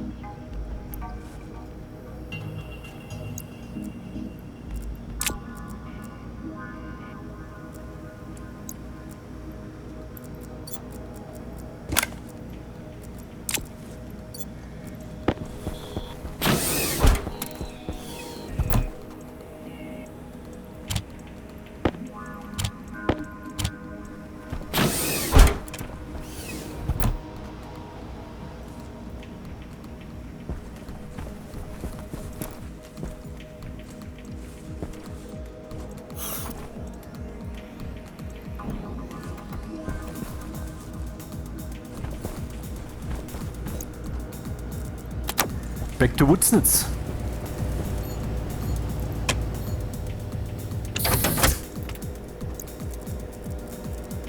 Heavy cables, 37. Okay.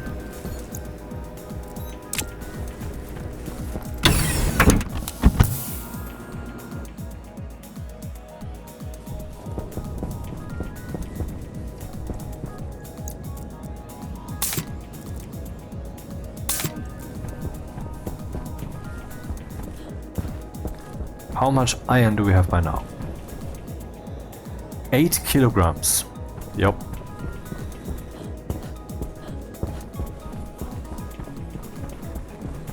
Monument to the Iron God.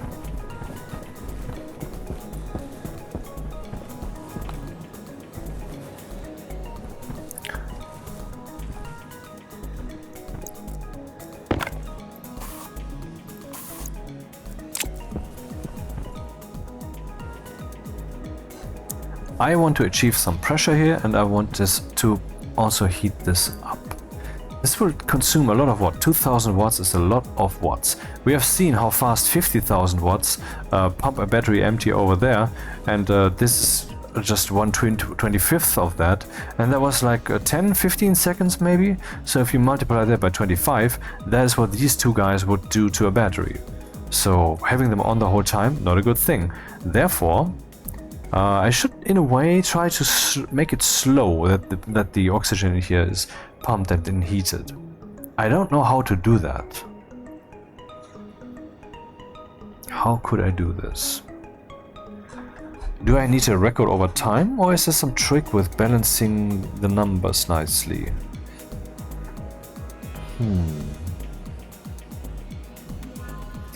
Well, for one thing, I could just make sure that only one of them turns on. How's that?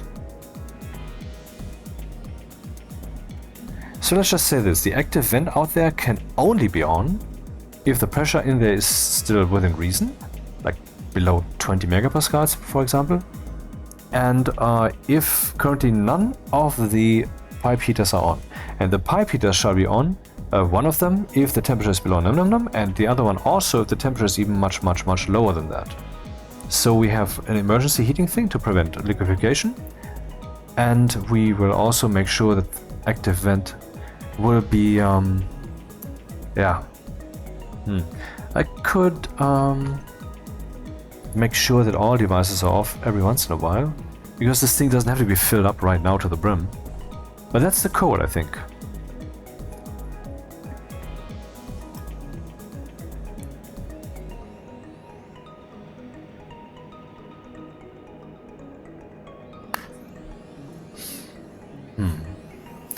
I'm just wondering if I would have enough code lines in this thing. Fuel mixer logic is the only thing so far.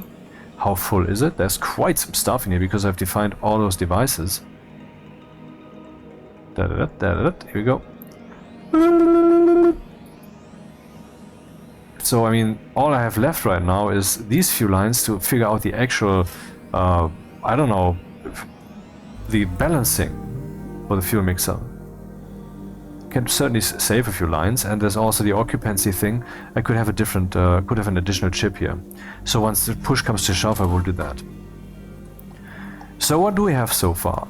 The occupancy, and then we have the lever of the mixer. If that is open, then I will jump to mixer lever done. Otherwise, it is closed. Then I would check if it's equal to auto mode, which will be derived down here from the lever. If that is equal, wait, what? If the auto mode is equal to 0, then I will just jump down here also. But now it turns out that the lever mixer is 0 because we didn't jump away from here, and the auto mode is this one is 0, and the auto mode is not 0. Which means that the lever was flipped off. So we want to turn off the two pumping devices, and which will change because now we need another volume pump. I called this pump mixer. That's not the wisest name for this thing. Should be the pump volatiles. Let's start with that change. Pump volatiles.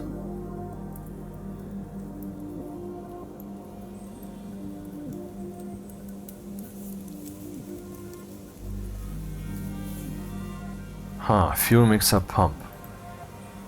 Volatiles.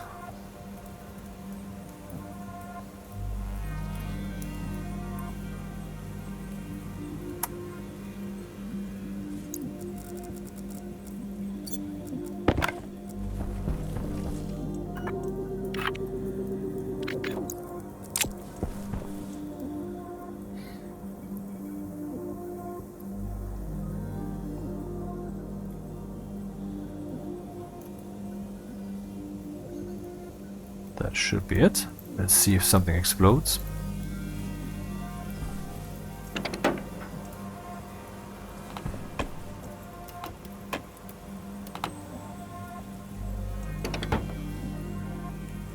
Oh. I just pumped in some O2 in here and it actually liquefied. Whoa, I have to be more careful. Which brings us to the pipe heaters, right? But no, first let me see which part of the old source code needs to be ripped out. Before I start playing on adding to this landscape, let's first clean it up. What am I doing here even? Define dial steps. That's just the amount of steps that the dial shall have because it's configurable, and I configure it here. And it's also being then divided, so I get a 0 to 1 value. Very useful in math.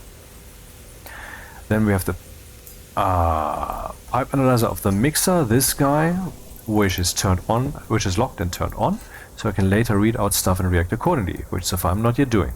Then I'm preparing some registers when the vent shall be on, when the pump power shall be on. Those need to be renamed, so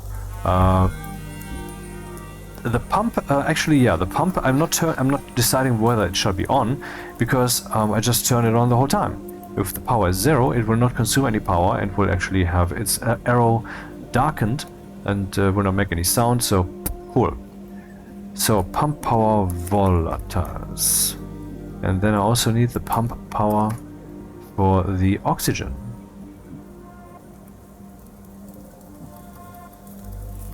15, 14, 13, 12, 11. What else do we have? We have the crossfader, of course. That's the value that I want to derive and then just cast at the system, so it pumps in this crossfaded way.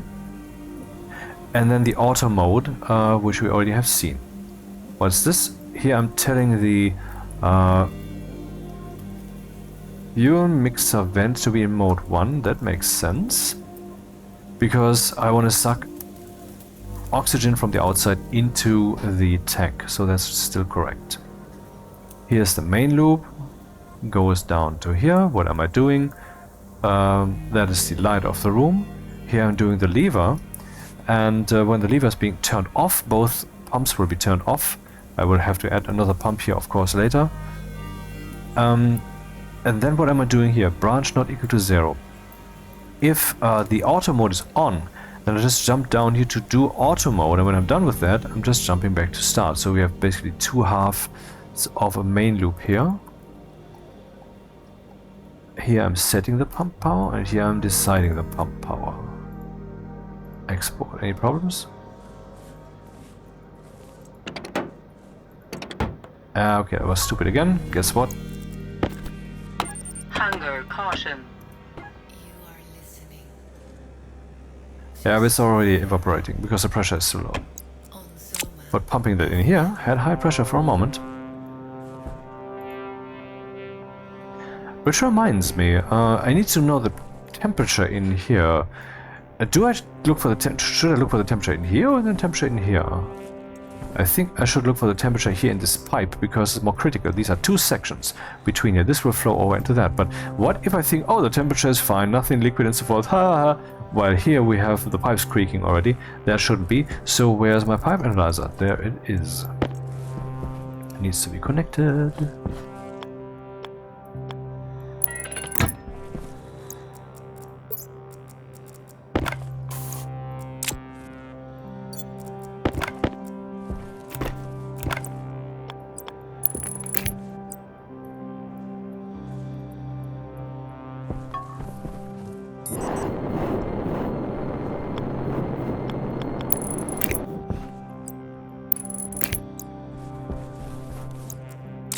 Should give this thing a name also.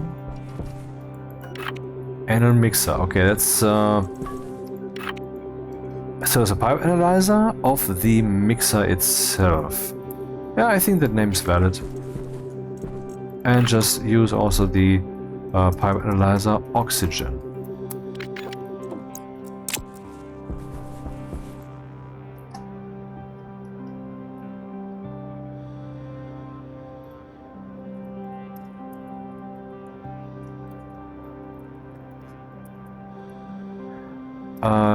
Oxygen, which I should then also prepare in this very same fashion.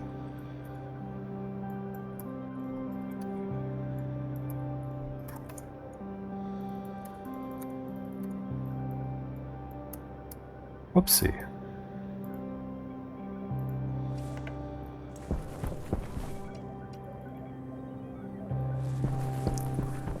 Continuing.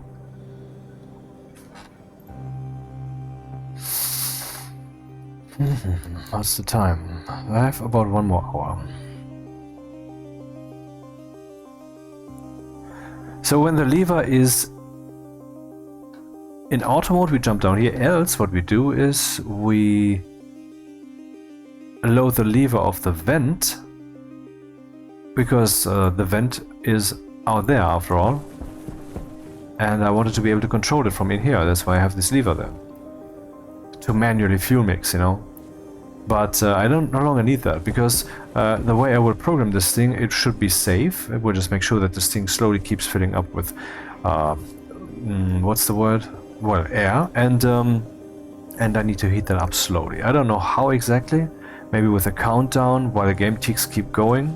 I mean, not sleeping, because I would block the main loop. We'll see. But anyway, this will be fully automated, so that's not a concern. Therefore, the entire lever concept of the active vent falls away. That is no longer a thing. Which will then also save us a line of code or two.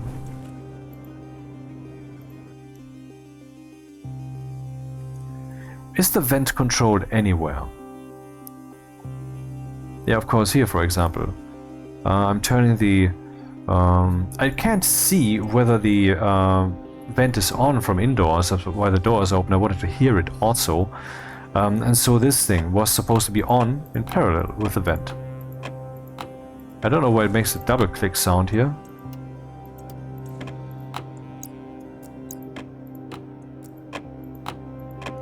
That seems pretty stupid.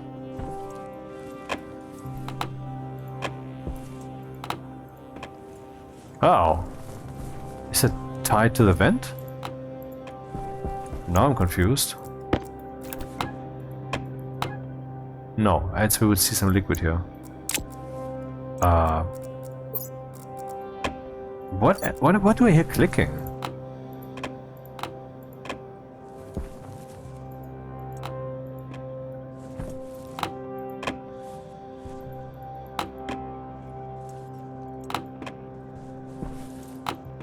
I think it's really the thing itself. Well, there's one way to find out. Copy the name. Remove. Put up again. So that's no longer logic controlled. Ah, still makes that same stupid sound. Go further, even disconnect it entirely.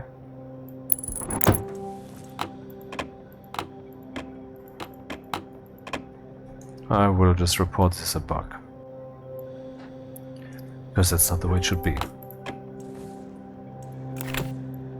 Anyway, we still need this. This is supposed to show. This was also supposed to show as a progress bar. What? How full this is? I think, or so.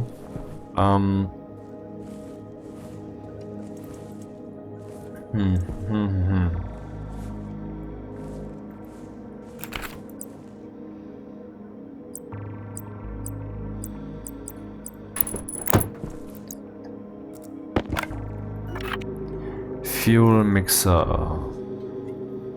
3. Wait, what? What was that? Fuel mixer, diode slide, crossfade, and vent on. The crossfade value that is currently selected, and whether the vent is on. Yeah, I wanted to actually make it show me the fullness of this mixer thing, but okay, maybe the X-fade is more meaningful. Oops.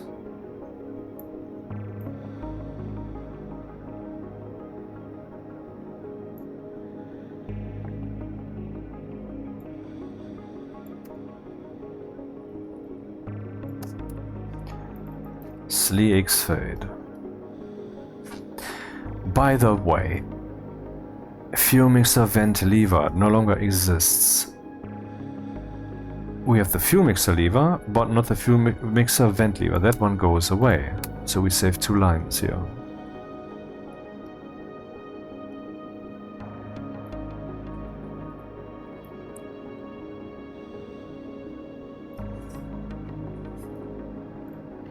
What's the name of the active vent right now?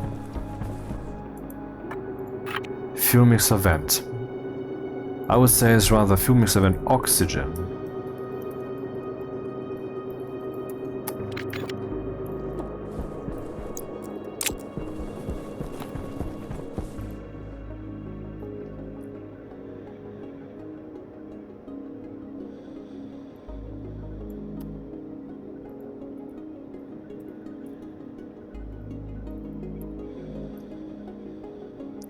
Here I'm setting it to mode 1, that's correct.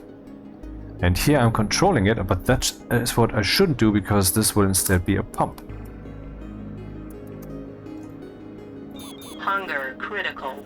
Same thing for down here, where I'm saying the vent. And then setting the slide on and off accordingly. I don't know what I should do about the onness of that slide. Maybe that should express whether the lever is in auto mode. So I could basically say this diode slide shall be on according to auto mode. Auto mode. And the vent will not be affected down here at all. Because instead we will affect another pump. Which I don't have yet. Maybe I should just put it in here already. Pump oxygen. Oxygen. Oxygen. Pump oxygen.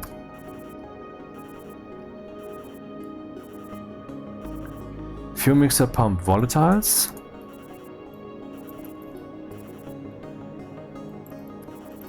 And fuel mixer pump oxygen. Structure active vent Fmix oxygen. Data slide is separate from that now. Cannot export because it's buggy. Because there's some dots in there. There we've started. I want to see what the power system is doing.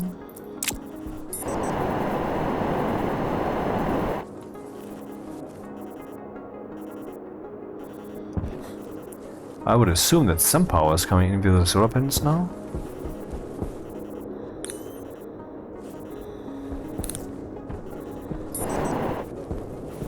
Well, not right this moment. Yeah, it's okay. We learned nothing.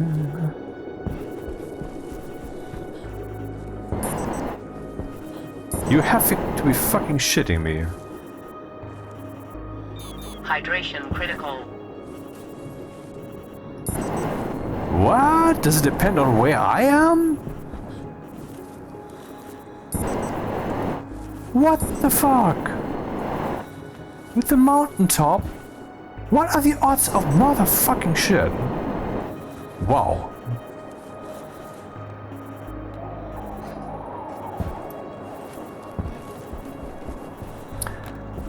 Anyway, let's check the source code again from the top. We have the occupancy sensor. Okay, that stuff is correct. Structure volume pump, the two volume pumps, one of them doesn't exist yet. That doesn't matter because I'm using these names and blah blah blah blah blah. Volatiles oxygen, then the structure active vent, fuel mix vent oxygen. Dial slide, fuel mixer X-fade, slider X-fade, yup. By the way, does it have that name right now? I think so. Yep, it does have that name. Here we have the fuel mixer lever, which goes away there because there's going to be some oxygen pipe here. Copy name, copy, and I know where to put it. Which is what she said.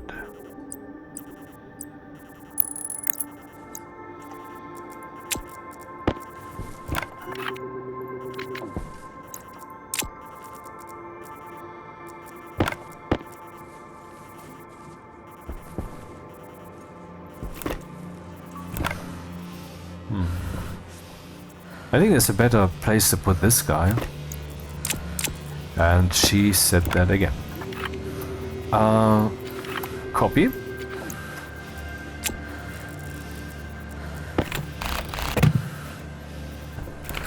I am not here, and I didn't say this.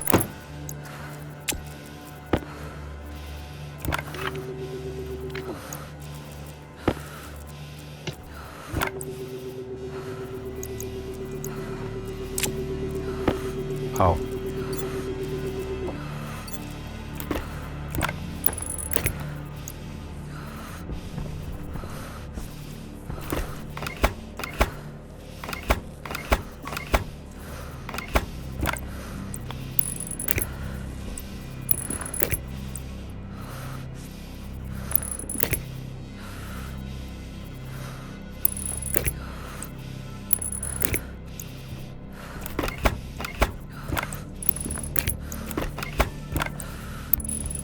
Oh, that was stupid. This wall can now finally be closed up.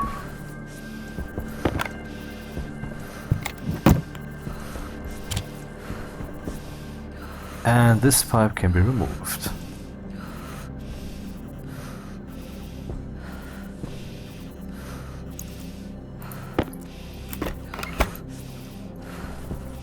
How would I get power to this pump? I guess in just the way that I did it before.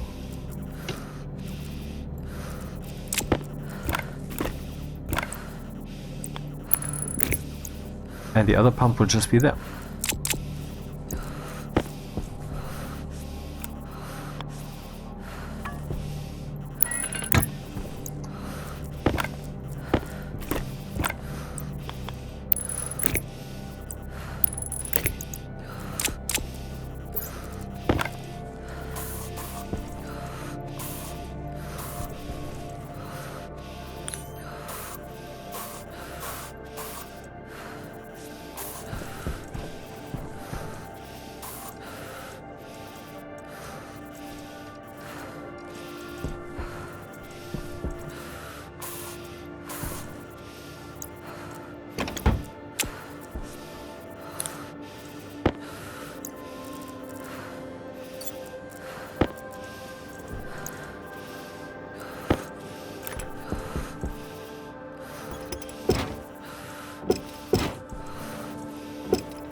Getting there.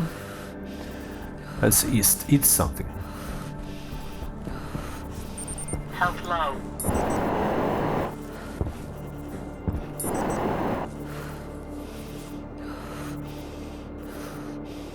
That's weird. I mean, begs the question, is the darkness also coming for these guys? Are these in the sun or in the... I mean, seriously, I should have a sensor here that tells me that from a distance. I can do that. I can just take a logic transmitter and an advanced tablet and then turn the tablet on or off depending on whether these guys are actually receiving some sun right now. Yeah, I had something very fun in a creative mode test where I first learned about rocketry like 3 days ago.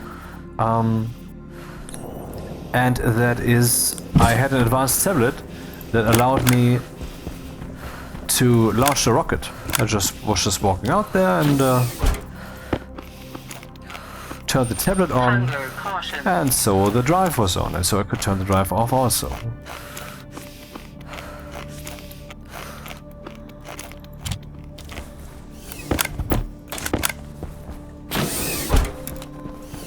Yeah, what about the temperature? 22 degrees. Which would probably mean that this guy is soon on, isn't it? I mean, who knows? It should cool down soon. Here we have 18, okay, 18 degrees. Has this thing ever been on?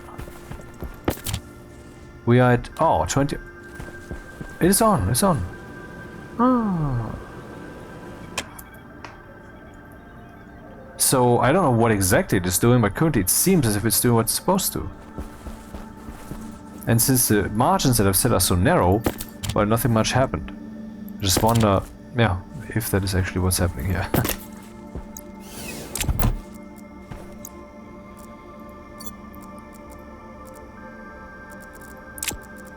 Do I no longer have heavy cables? Yes, I do.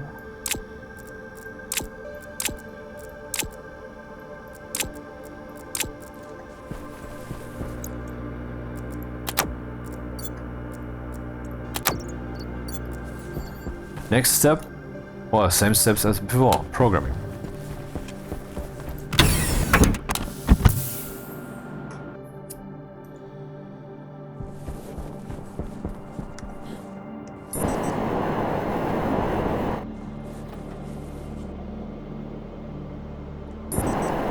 Now it's Jupiter. Okay.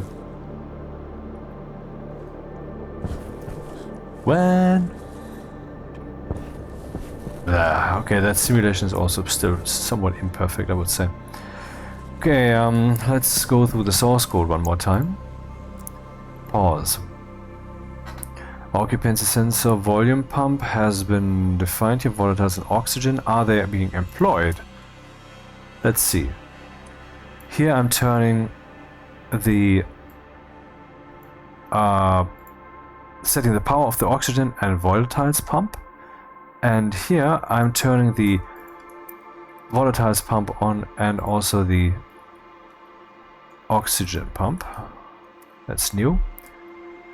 And up here where I turn off devices, I will turn off the oxygen pump when I flip the lever explicitly to 0. When it is in 0 position, then nothing more will happen. I can turn them on, I can turn them off, I have free reign.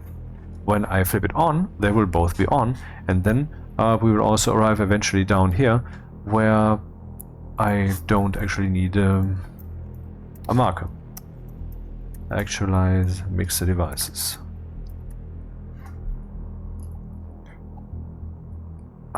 Lever vent. Let's continue up here. Those are the fuel mixer pumps. Structure active vent, that's fine. Structure dial slide. Logic switch fuel mixer lever. Structure logic dial. Dial mixer, yep. The 2 pipe analyzers, which are both being initialized here. Sorry. And I'm also initializing the vent. And I am reserving the register for vent on. I'm not sure if that makes sense, because that is part of the actualization.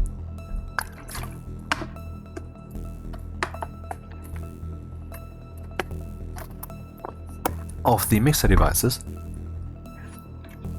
And I think that needs rethinking, because the vent's fate will be decided elsewhere. So I will just delete this for now. So that will be 15, 14, 13 and 12. Pump power volatiles 15, pump power oxygen 14, X-fade 13, auto mode 12. Light switch. Lever mixer logic, yeah, that has not been chewed enough. Then I am actualizing the auto mode register based upon whatever the lever has decided. And then I'm checking if we are not, if auto mode is on, we do this auto mode stuff. Else, what am I doing here? This is the vent lever, and that no longer exists. Then we have the dial mixer. I'm dividing crossfade. I'm dividing into crossfade the mixer setting by dial steps. So the dial setting results in a value from 0 to 1. That's how it has been so far. Later that might change, but for now that's a good way to develop this application. And then I'm copying that value into R0 because I want to bend it. I'm raising to the power of 0.3. In other words, I'm drawing some kind of a square root, except it's not square root. That would be square root. This is something else. And this is then what I set the volatiles pump to, because that pump certainly needs to have a little bit bigger balls than the oxygen pump. If I would set the slider to 50%, the volatiles pump would have to do more than the oxygen pump. And that's how I want to handle this, so that we ultimately have a nice crossfading thing where the crossfader decider doesn't have to bother with the fact that we have to achieve a 66:33 mix ratio. Then I'm deciding a random value here, and I'm raising that to the power of 4. There's a random value from 0 to excluding 1. So that will then be bent downwards, because 0.8 times 0.8, for example, is 0.64, that's less. So it's bent downwards, and so that was for the oxygen vent, so that it has less probability. And then I'm just writing that to the housing because I was curious. And then I'm saying the vent on variable, which was used down here to actualize the vent, will be set to 1 if this random value that I had here was greater than or equal to X-fade. Yeah, but that's no longer how I do it. Instead, I want to break free, blah blah blah blah blah. Move R0 X-fade, power 0.3, multiply pump volatiles, okay, and then we do the same thing down here. I raise it to the power of 2 maybe, I don't know which one it will be. And then I will do the same thing here. except for the oxygen pump. Oxygen. And these values are chosen very arbitrarily, I realize. But maybe this is exactly good, or whatever. We might see. And then actualize the devices. So that is basically the restoration of the situation that we had before, except updated to the new device situation, but not yet actually developed further. Now, since I want to test stuff, I will remove that pipe. Or maybe this one, rather. Or maybe both of them. Now I've driven the oxygen back here without any losses. And before I continue with this further, maybe I should set this thing in motion, because it might be very slow, depending on how I implement it. So, what do we need to do? These things need to heat up the pipe, and they need names for that. I have given these things a name based upon their purpose. Okay, this thing is called anal mixer, but this one is called fuel mixer pump volatiles and fuel mixer pump oxygen.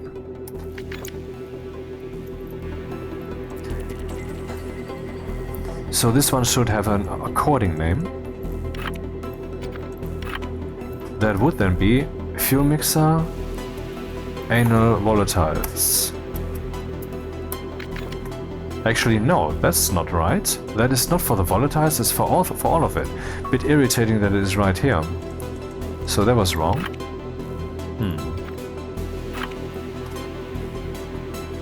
Was it this? But then that would still be wrong.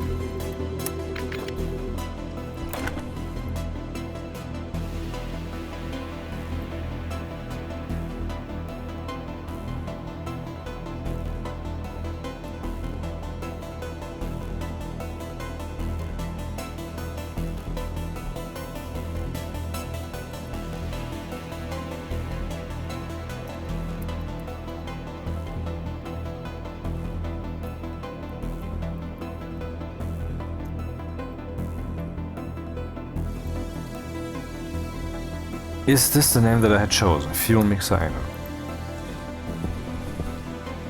Fuel mixer anal, yep. And the other one needs to be renamed. Yeah, that cannot be verified like this.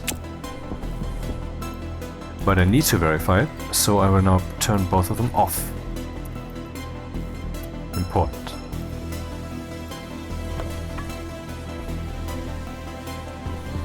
Yep.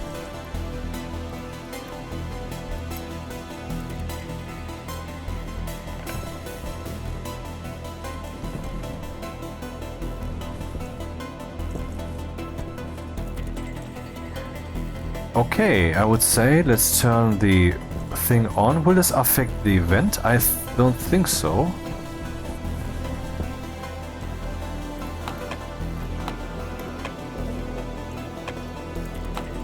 Ha ha ha ha, that's possible too. So that thing's completely not controlled right now.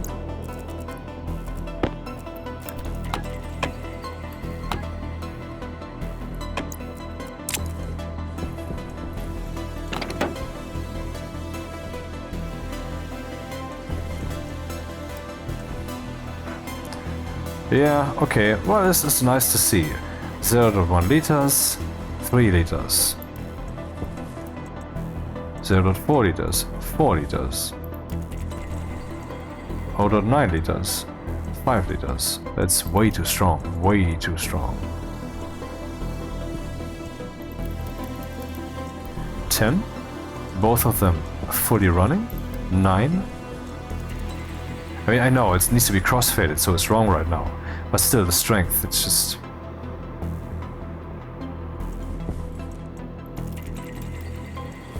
So at 5, this one would be in the opposite direction 2.5 liters, while this one is at 7 liters. It should be at 5 liters. Oh, let's see.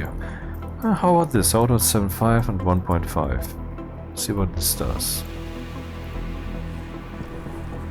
Here we are 3.54 liters and 5.95.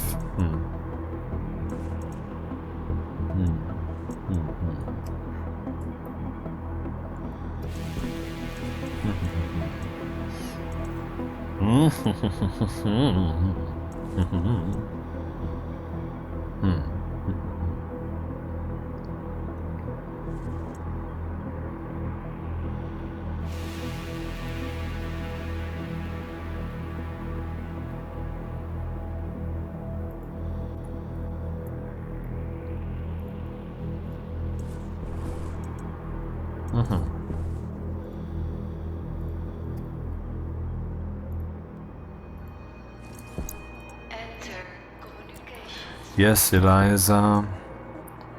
7 liters. Let's leave it like this for now. And of course invert it, because I forgot that. So now we have set the power from 0 to 1. What I now need to do is I need to subtract into R0 from 1. This should mean that if I turn this up, we get a lot of volatiles, 10, 0 here, and if I turn this down, we get a lot of oxygen.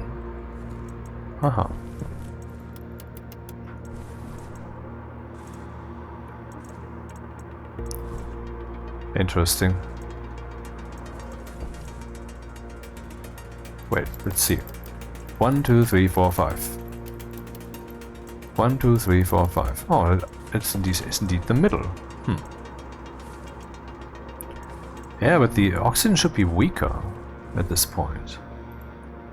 The middle setting should be basically both of them equal, and should be weaker. So let's see what this does. 7.5 liters, 7 liters. What am I doing?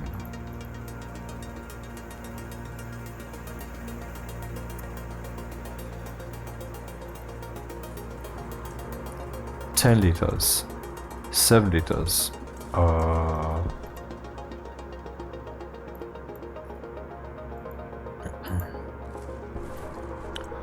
5 liters, 7 liters. If I want more volatiles, 4 liters, 7 liters. If I want more oxygen, 6 liters, 6 liters. Is this whole bendy curve thing stupid, or what am I doing?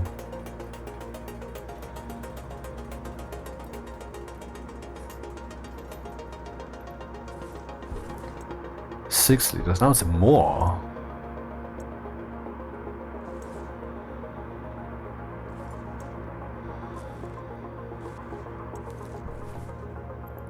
Do I have to do the power thing in the opposite direction? I mean, do I have to like do it like this?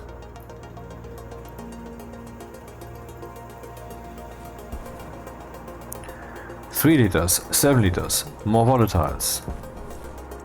2 liters, 7 liters. Huh? Yeah, still okay. More oxygen. 5 liters, 5 liters. Yeah, that looks good. 8 liters, 3 liters. Though,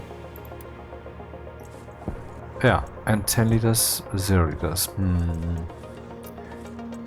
Okay, let's watch the opposite direction, what that does. 9 liters, and almost none of this.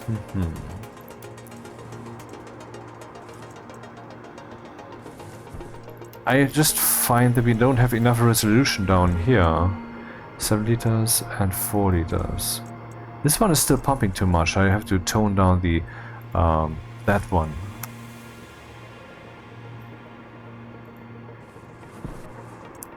Two liters, 7 liters.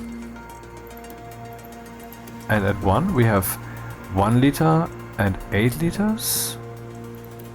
At 5 we have 5 liters and 3 liters. That looks good actually.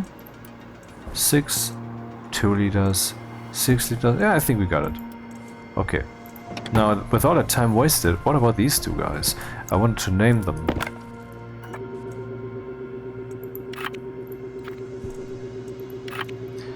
This is the heat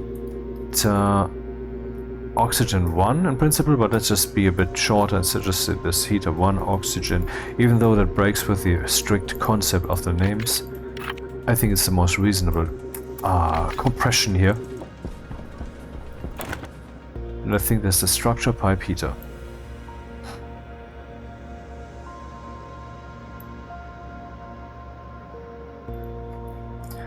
Define hash structure pipe heater. Define hash fuel mixer heater 1 and heater 2, and then we need heater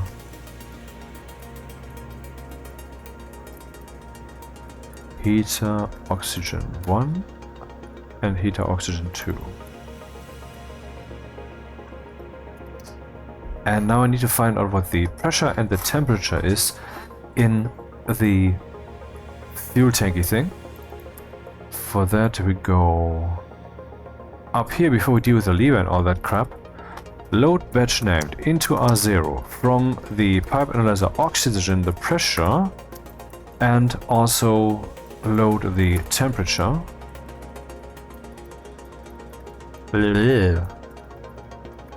And subtract into R0 from R0 273.15.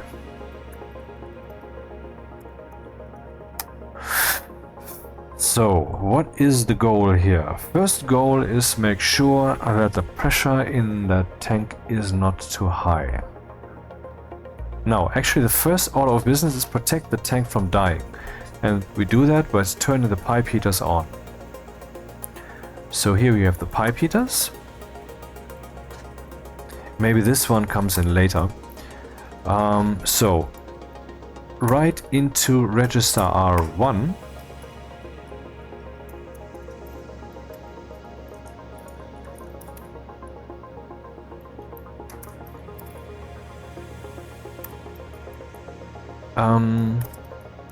Into register R1, if the temperature of the the temperature we just found out, if that is less than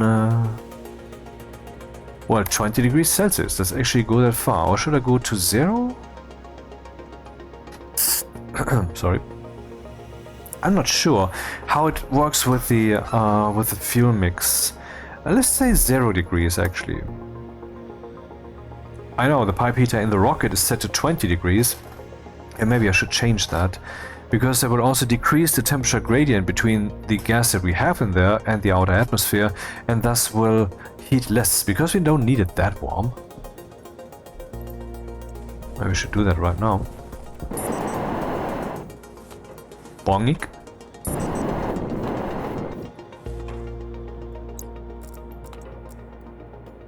Sure, why not?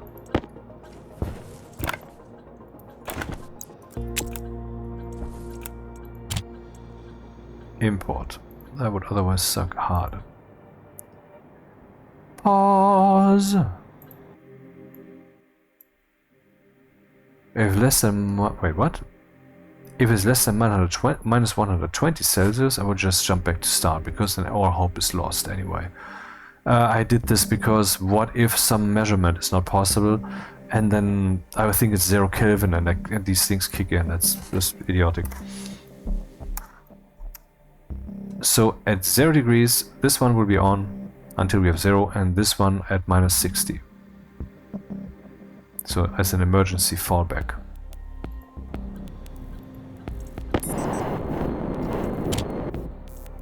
So not surprisingly, they're currently not kicking in, because the temperature is still at 20.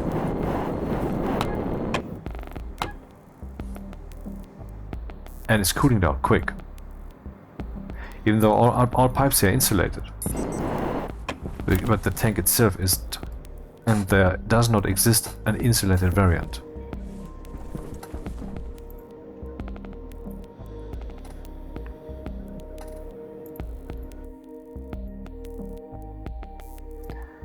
So if the temperature of R0, this is the pipe analyzer oxygen, if that is less than 0, then we will have a truth value here. The value true, and then the first pipe heater will kick in. And I do the same thing again with minus 60 maybe. I mean, it's oxygen. Okay, let's see what the oxygen other than phase change diagram is.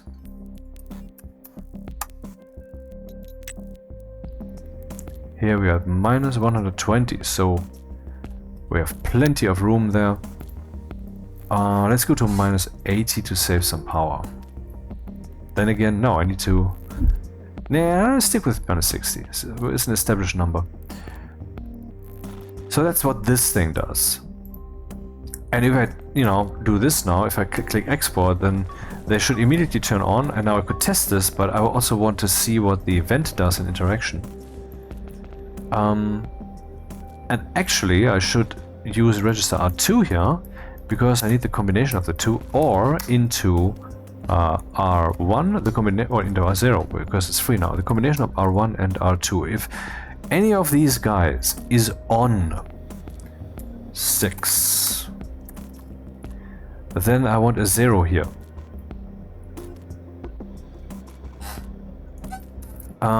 Is 0 if any heater is on. So we're ORing these two together, so we have a 1 here, and this one we flip into 0. And with that value I want to end something later. Now I need to find out the pressure of the tank. Load batch name into R0. And write into register R1. So I will toss R1 and R2 out now, I don't need them anymore. Write into register R1 if the pressure... where? The pressure in that pipe? I think that should work. I mean, it's kind of the same as the tank. I could measure the tank too, but I think that's not necessary. So if the pressure in the pipe is less than, let's say, 20 megapascal? Yeah, 20 megapascals. Kilopascal. 1000 kilopascals a megapascal. How many? 20 megapascals. If the pressure, if the pressure R0 is less than 20,000, R1 will be 1. Then I will say and into R1, the combination of R1 and R0. Wait, what? Oh, right, this doesn't work.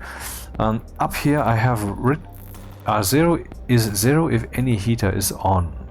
Then I have to load into R1 this value, and now R2 will indeed be killed. Let's see.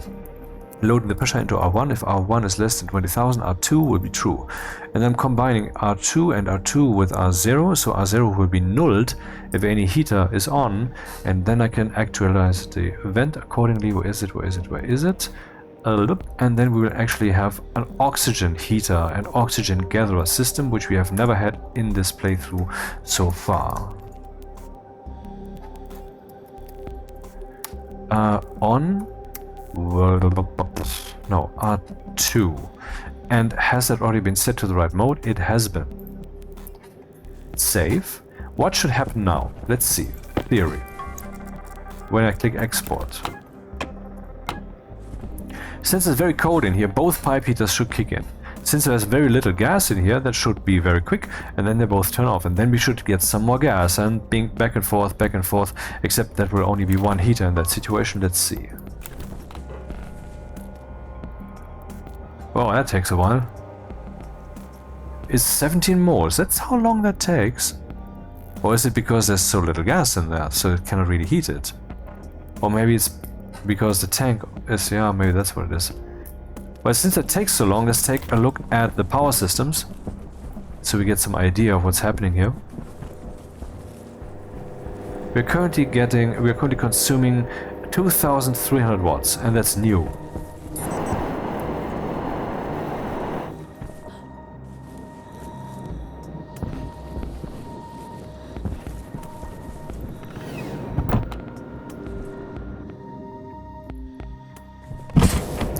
I just realized I can actually open my helmet in here because it's mostly oxygen. Very much mostly, yep. And it's heated nicely by the batteries. Hell. 60%, so yeah, the sun is helping. And we can see, is this gray or is this white? Well, you can tell from the glow. If the characters have some glow around them, that expresses as white. If they don't have, that is gray. But anyway, you can see the numbers counting up, so that's the same thing. We're currently consuming on this cable network 2800 watts, and over there 4000 watts. So the entire rocketry area, which goes into that 50,000 watts transformer that goes into the fuel mixer, which consumes 2000 watts right now, and goes into that small transformer that goes into all those lights, is together consuming 4000 watts. And here 2800. What's coming in? 12,000 watts are coming in. 5,000 from the sun, and the rest from the currently pretty lively wind turbines. Now we have the entire day for this to fill up. So I guess currently the power situation is very fine. Let's go back. I guess what we will find is still minus 100-ish degrees, so let's first see what we can reasonably do in the station. That there is no warning yet for the filter is a bit disturbing, I find.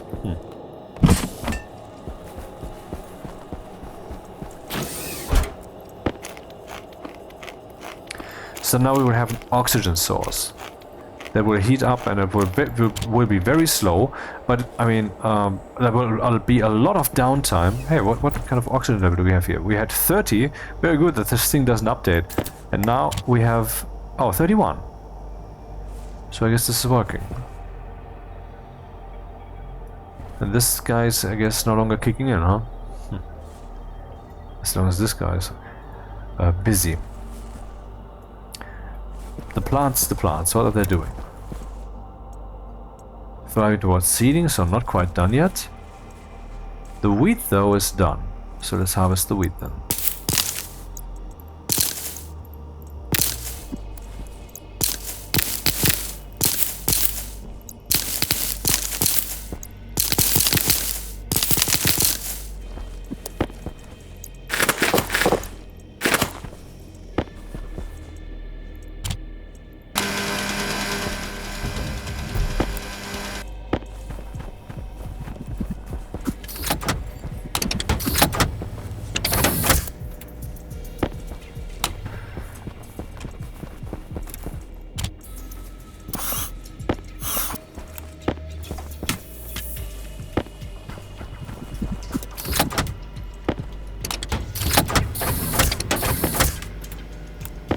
What? Is it set to 100?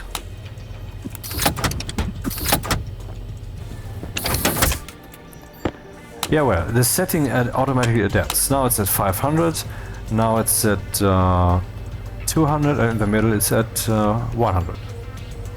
And whenever this thing turns off, it will actually spit out what it has automatically. Cool, huh?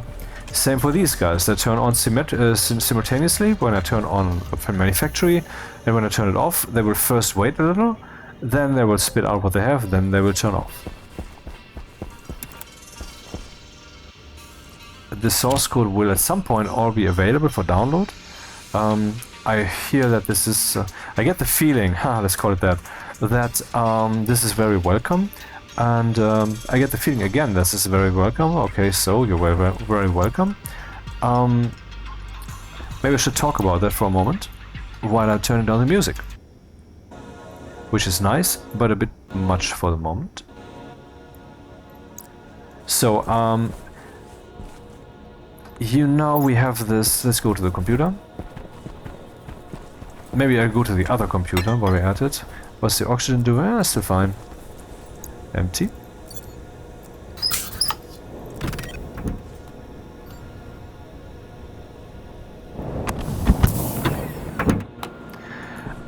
You know that in the computer we have the source code library, which I have basically never used, only very slightly. I mean, I haven't used it in a year or so. Because I just write the source code anew every time. Because I want to get this better. I want to be better and better at this until I have the optimal naming, the optimal flow, the optimal this and that, whatever. And but anyway, in here we have that. Oh, right. Before I want to check what the temperature is. We are still at minus 75 degrees, so that takes a while.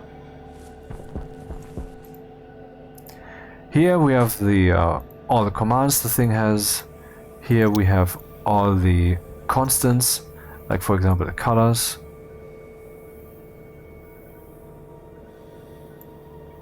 Here we have all the logic values, logic value names like quantity, damage, efficiency, occupy, temperature.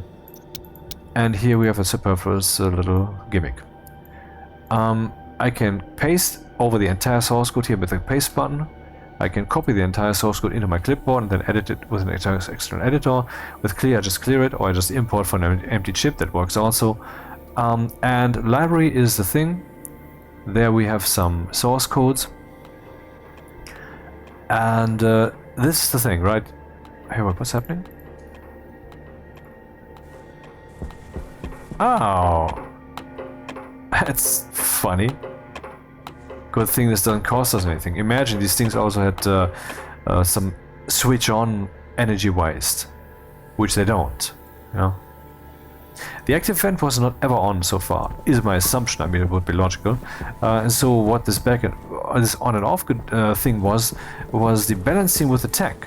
This was heating up enough, then it was turning off. The tank was saying, hey, I'm over here, let me just breathe into you. And the pipe was like, oh, I'm cold, and the thing was, okay, click, and it was on again. Yeah. That's how it went down, and so is how it is written, and you will find it in stone tablets. Not in, yeah, well, into, because, you know, these letters are actually carved into the tablets, so it arguably is written into the stone tablets. Well, on this source code list here, that's something that we want, right? But it's very simple in the way that it is here. What I propose, not to put in the game here, but that you do, is that you have something similar, a list on the left side where you have a name of a source code, and name of a source code, name of a source code, name of a source code.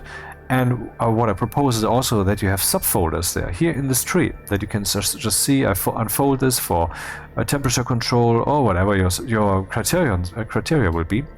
And then every entry is a text that has the source code. And then you click on that text and immediately, without delay, you will see that entire source code text over here in a big convenient editor.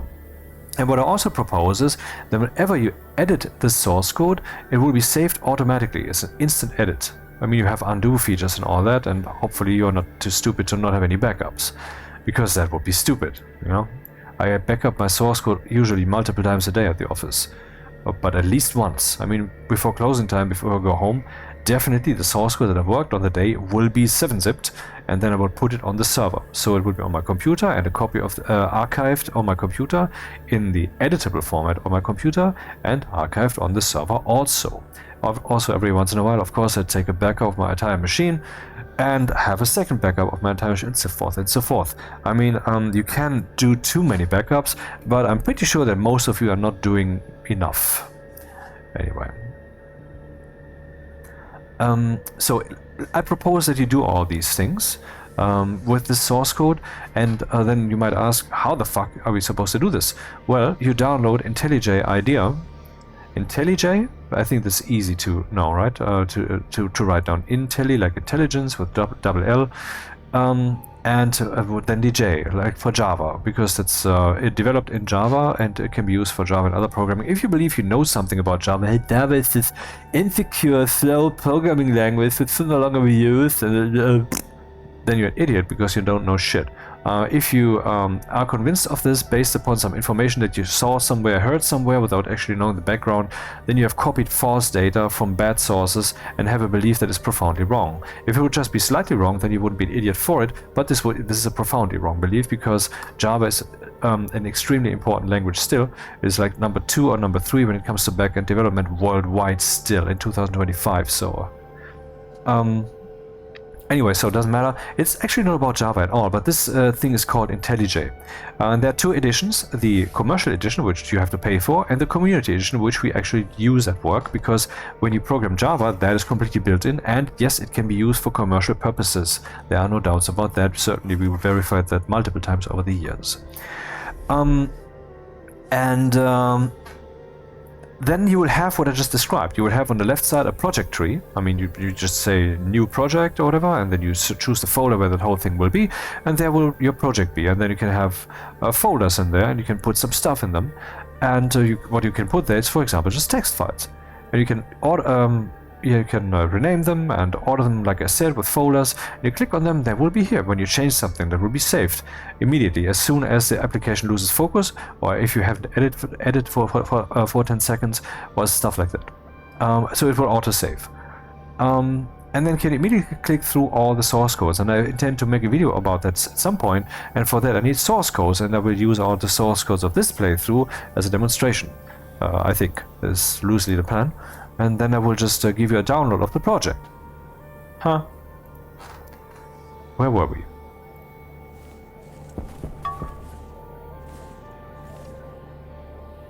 Minus 33 still, not far away.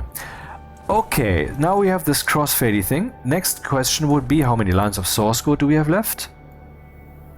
I think we can work with this. This looks promising. But what shall be the mixer thing, the mixer setting? There someone would now scream, use a PID, use a PID. I don't know how, and I have to think about this myself. So let's think out loud. Let's see.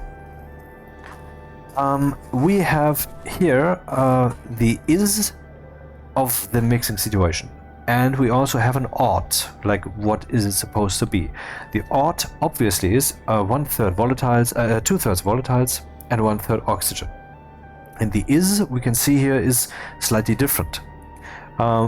I mean, okay, let's ignore aspects like there could be also foreign gas in there. What are we supposed to do then?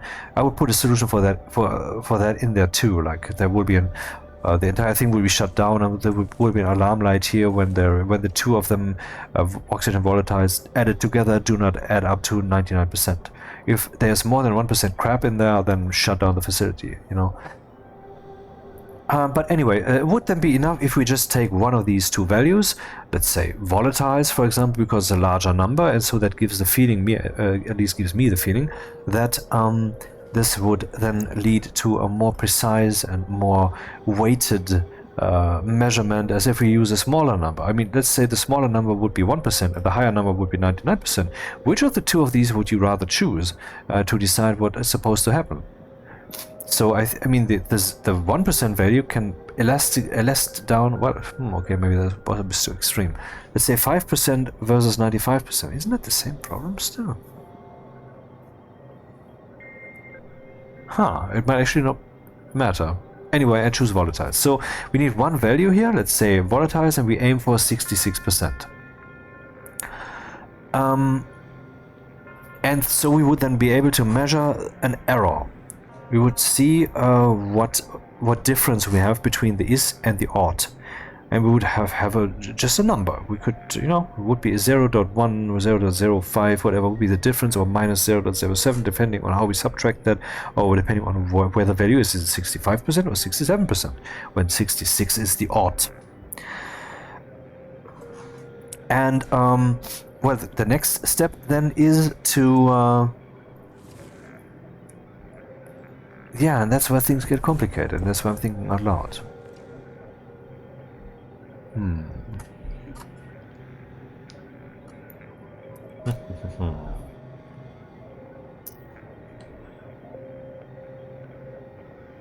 I mean, we have this crossfader thing, and we should also just say if the pressure. Oh, right, that's one thing I should actually introduce. I haven't done that yet at all.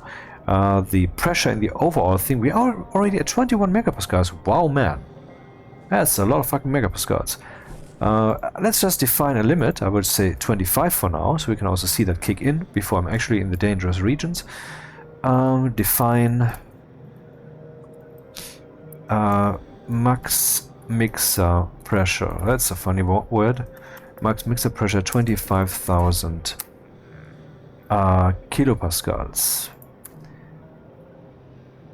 And that should then lead to a shutdown, but only if the thing is in auto mode.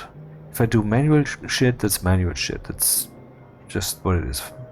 For example, imagine this thing shuts down at 30 megapascals, because later I would define it so, and then we realize it's not yet even, and then I can just turn off the automatism and add maybe like 3 or 4 megapascals of oxygen or volatiles or whatever, and then it will be perfectly mixed, and then I can use it for my rocket. So it would be good if this turning off emergency thing is only in auto mode. I mean, I have to be responsible for what I'm doing here, of course. Responsible with what I'm doing here. Yeah, okay. Mixer lever done. So here we are in auto mode. Here I'm turning both pumps on, but that shouldn't be the case. Let's create a register value right into R0 if the max mixer pressure, if that is what is. Do I have the pressure in the mixer already? Do I have that somewhere? I don't think so. Have I actually used the pipe analyzer of the mixer at all yet? I think not. Oh, do you see that? I think the active vent just kicked in. And immediately we're at minus 11 degrees again. So there is such brutal cold out there. The pipe heater is pretty weak. I wonder if I should use just both pipe heaters, since I'm just seeing how very weak they are. And we have the power for that, so why wait? I will change the code. But first I need to see about this problem. The pipe analyzer here is called Fuel Mixer Analyzer. Has this been used yet? There's one way to find out. Pipe analyzer mixer. Yeah, of course he is being prepared. But otherwise no, it hasn't been used yet. So I know that I have no knowledge yet of the pressure in the mixer thing. So let's obtain that knowledge in auto mode. Load batch named into R0 from the pipe analyzer pressure. If that pressure is less than max mixer pressure, then we can use the pumps. And so that shall become the logic value that is here. And then I will do something else. I will say branch equal to 0, R0 start. So we are switching to auto, we are going to auto mode here. We're loading the pressure of the pipe analyzer mixer. If that pressure is less than the max mixer pressure, that is true, that's a 1 then. And then we will fall through this one, who checks that it's equal to 0. It's not equal to 0, it's equal to 1, because we are still less than max mixer pressure. Anyway, if this is 1 or 0, we will set that to the pumps. So if we are no longer less than max mixer pressure, then that's not true, that is false, that is 0. So the pumps will be turned off, and if that is the case, we'll jump back to start, so the rest of the logic stuff will not be done, and that's good. Maybe something will later be missing, like the actualization of the slider, for example, but that's not the concern right now. Okay, up here we have the thing with the minus 60 degrees.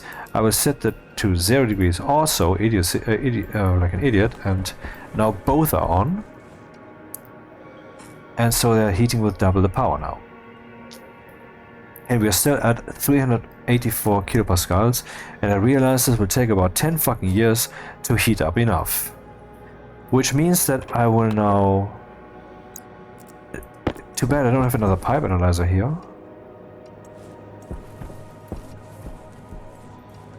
I will move the pipe analyzer over here and install a third heater.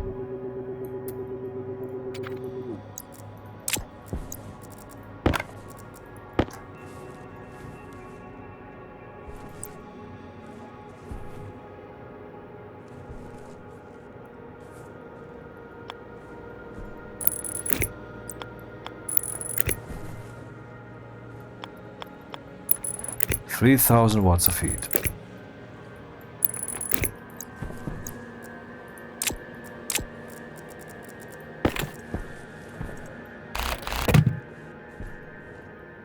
Oh, shit. Yeah, well, let's put it here again then. For now.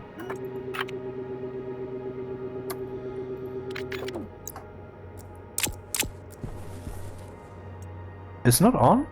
Oh, right, of course it's not on. Okay. Now it went through the next iteration already.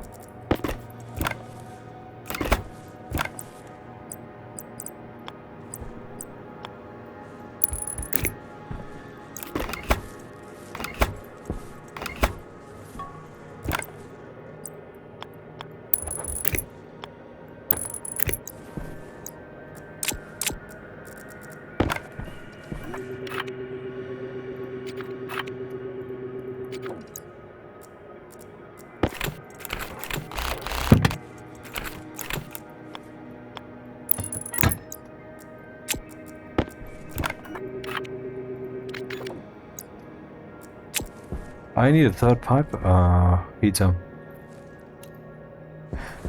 Oh well.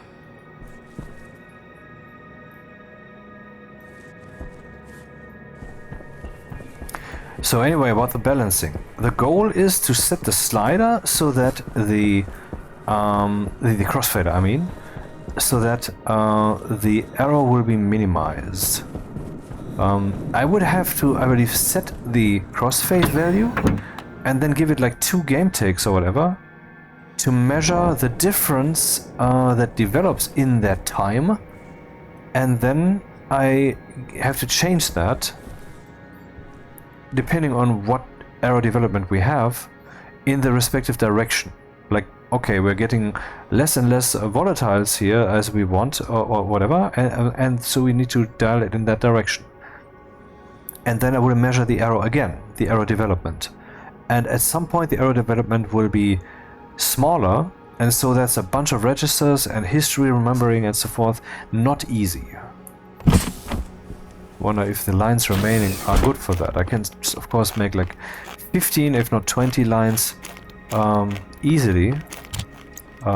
Free them up, I mean. Yeah, pipe heater. But I think that's the way to go. So it will adjust slowly to a level that feels best for the machine, basically.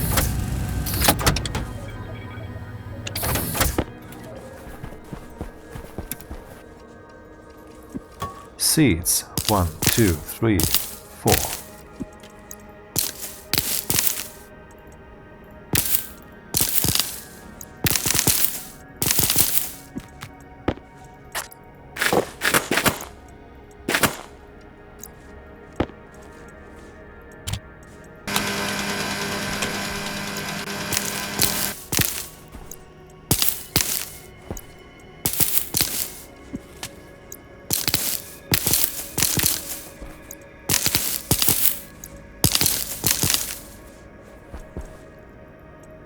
What good is a fridge with nothing in it?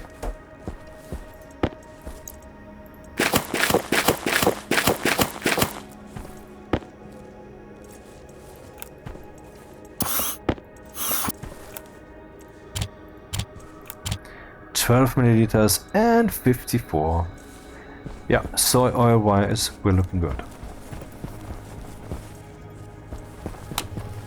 Now I should consider adding some oxygen. By the way, how are we looking? 31.2%, and now it is 31.9%. So the concept works. I just wonder how hard it will kick us in the balls if we refill our air tank, because maybe ultimately the concept doesn't work. Maybe I need to heat up the station intentionally so I can pump more gas. And for that time, of course, turn off this guy.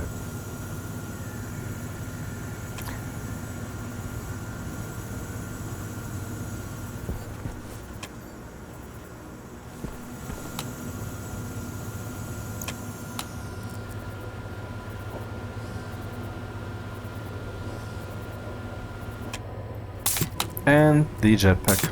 Jetpack critical.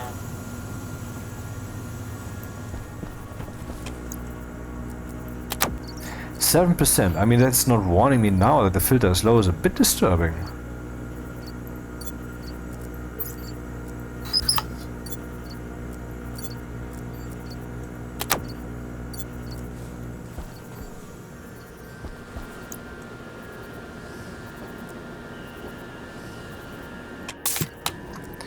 Okay, so we had 31.9%.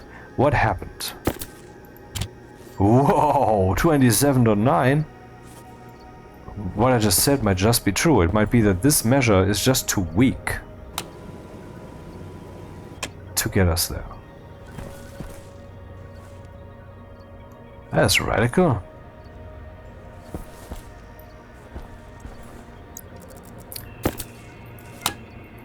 Some nitrogen in there.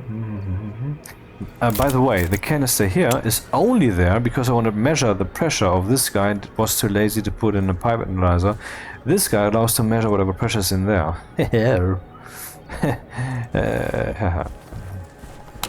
What's the time? Okay, I need to stop now. But okay, let's see what else we can do in these few minutes.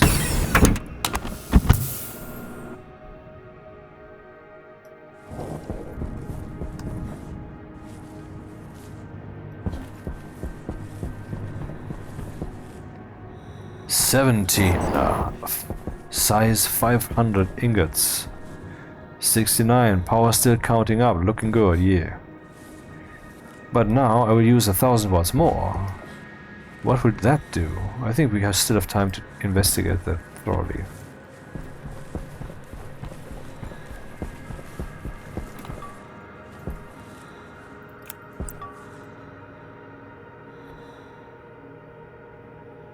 Really? Right, the first attempt? What is happening?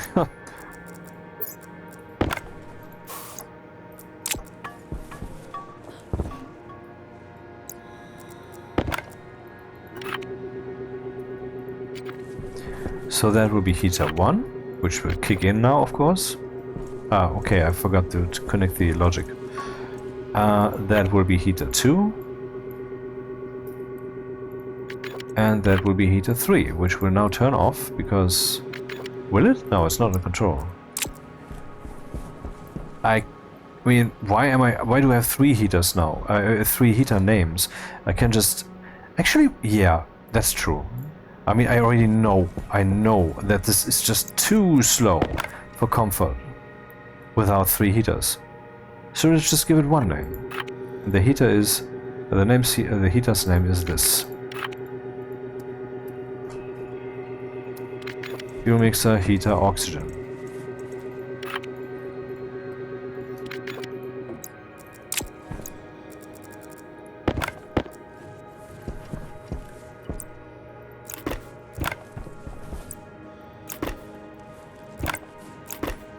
Dude.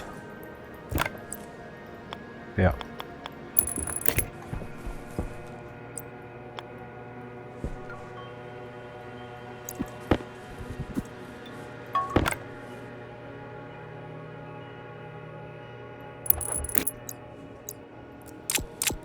Yeah, the names don't check out, so...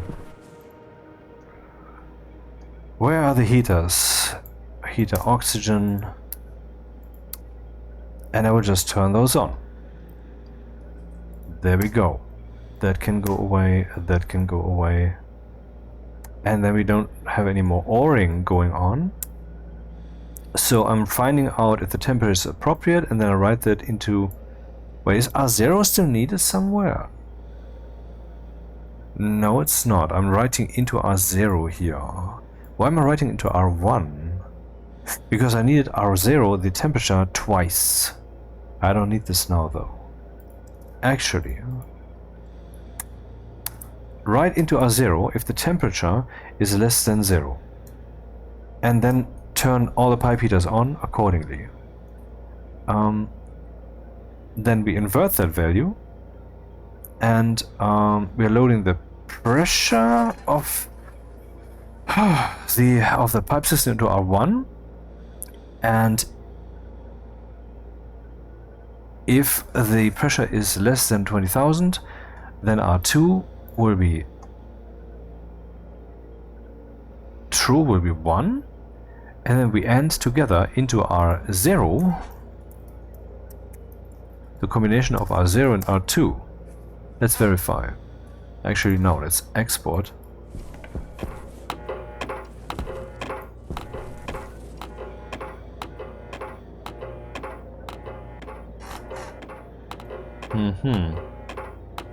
Yeah, this behavior will certainly change a lot once we have higher pressure, because then there will be more thermal mass to move, so to speak. But let's check if this is really working. Temperature. I'm loading the temperature of the pipe analyzer for oxygen. I'm turning that into Celsius. I'm saying if the temperature is less than 0, then I want a 1 here. So as long as we're colder than 0 degrees Celsius, the pipe heaters will be on.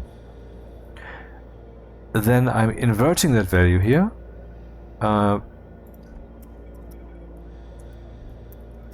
If the heaters are on, so this is 1, here this will be 0.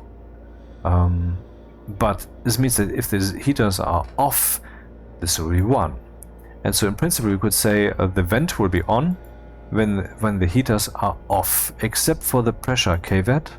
Let's see, I'm loading the pressure into R1, which is currently free, and I'm checking is R1, I can actually do this. Is R1 less than 20 megapascals? Then we have it 1 here. Then we end the 1 or the pressure situation and the vent onness together into the vent onness. Then we turn the vent on accordingly. Yeah, this should be correct.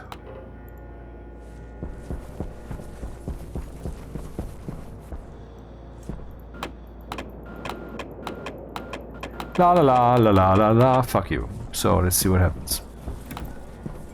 They will now be heating constantly, minus 23 degrees, man.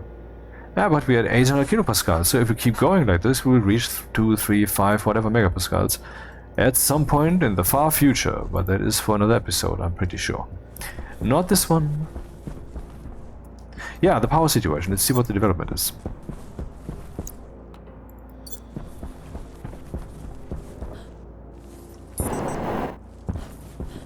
I think this episode was pretty good. It's grey. That means we're discharging. I'm pretty sure this is not white. I'm pretty sure this is not shiny. I think that was brighter before. Oh, okay, well, let's just look at the number. Aha. So currently we're losing power despite the sun being high.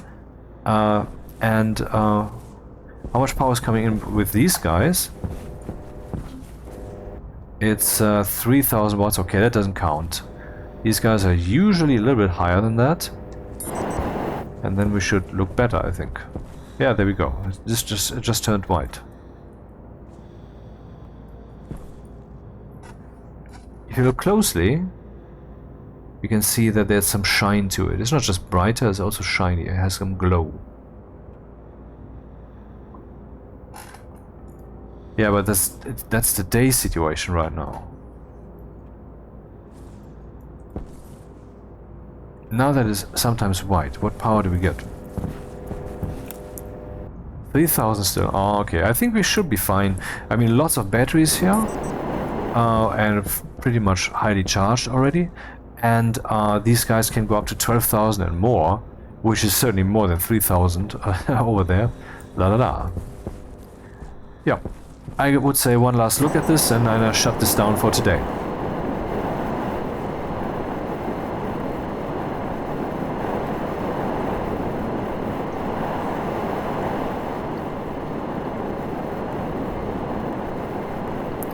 See you again next time.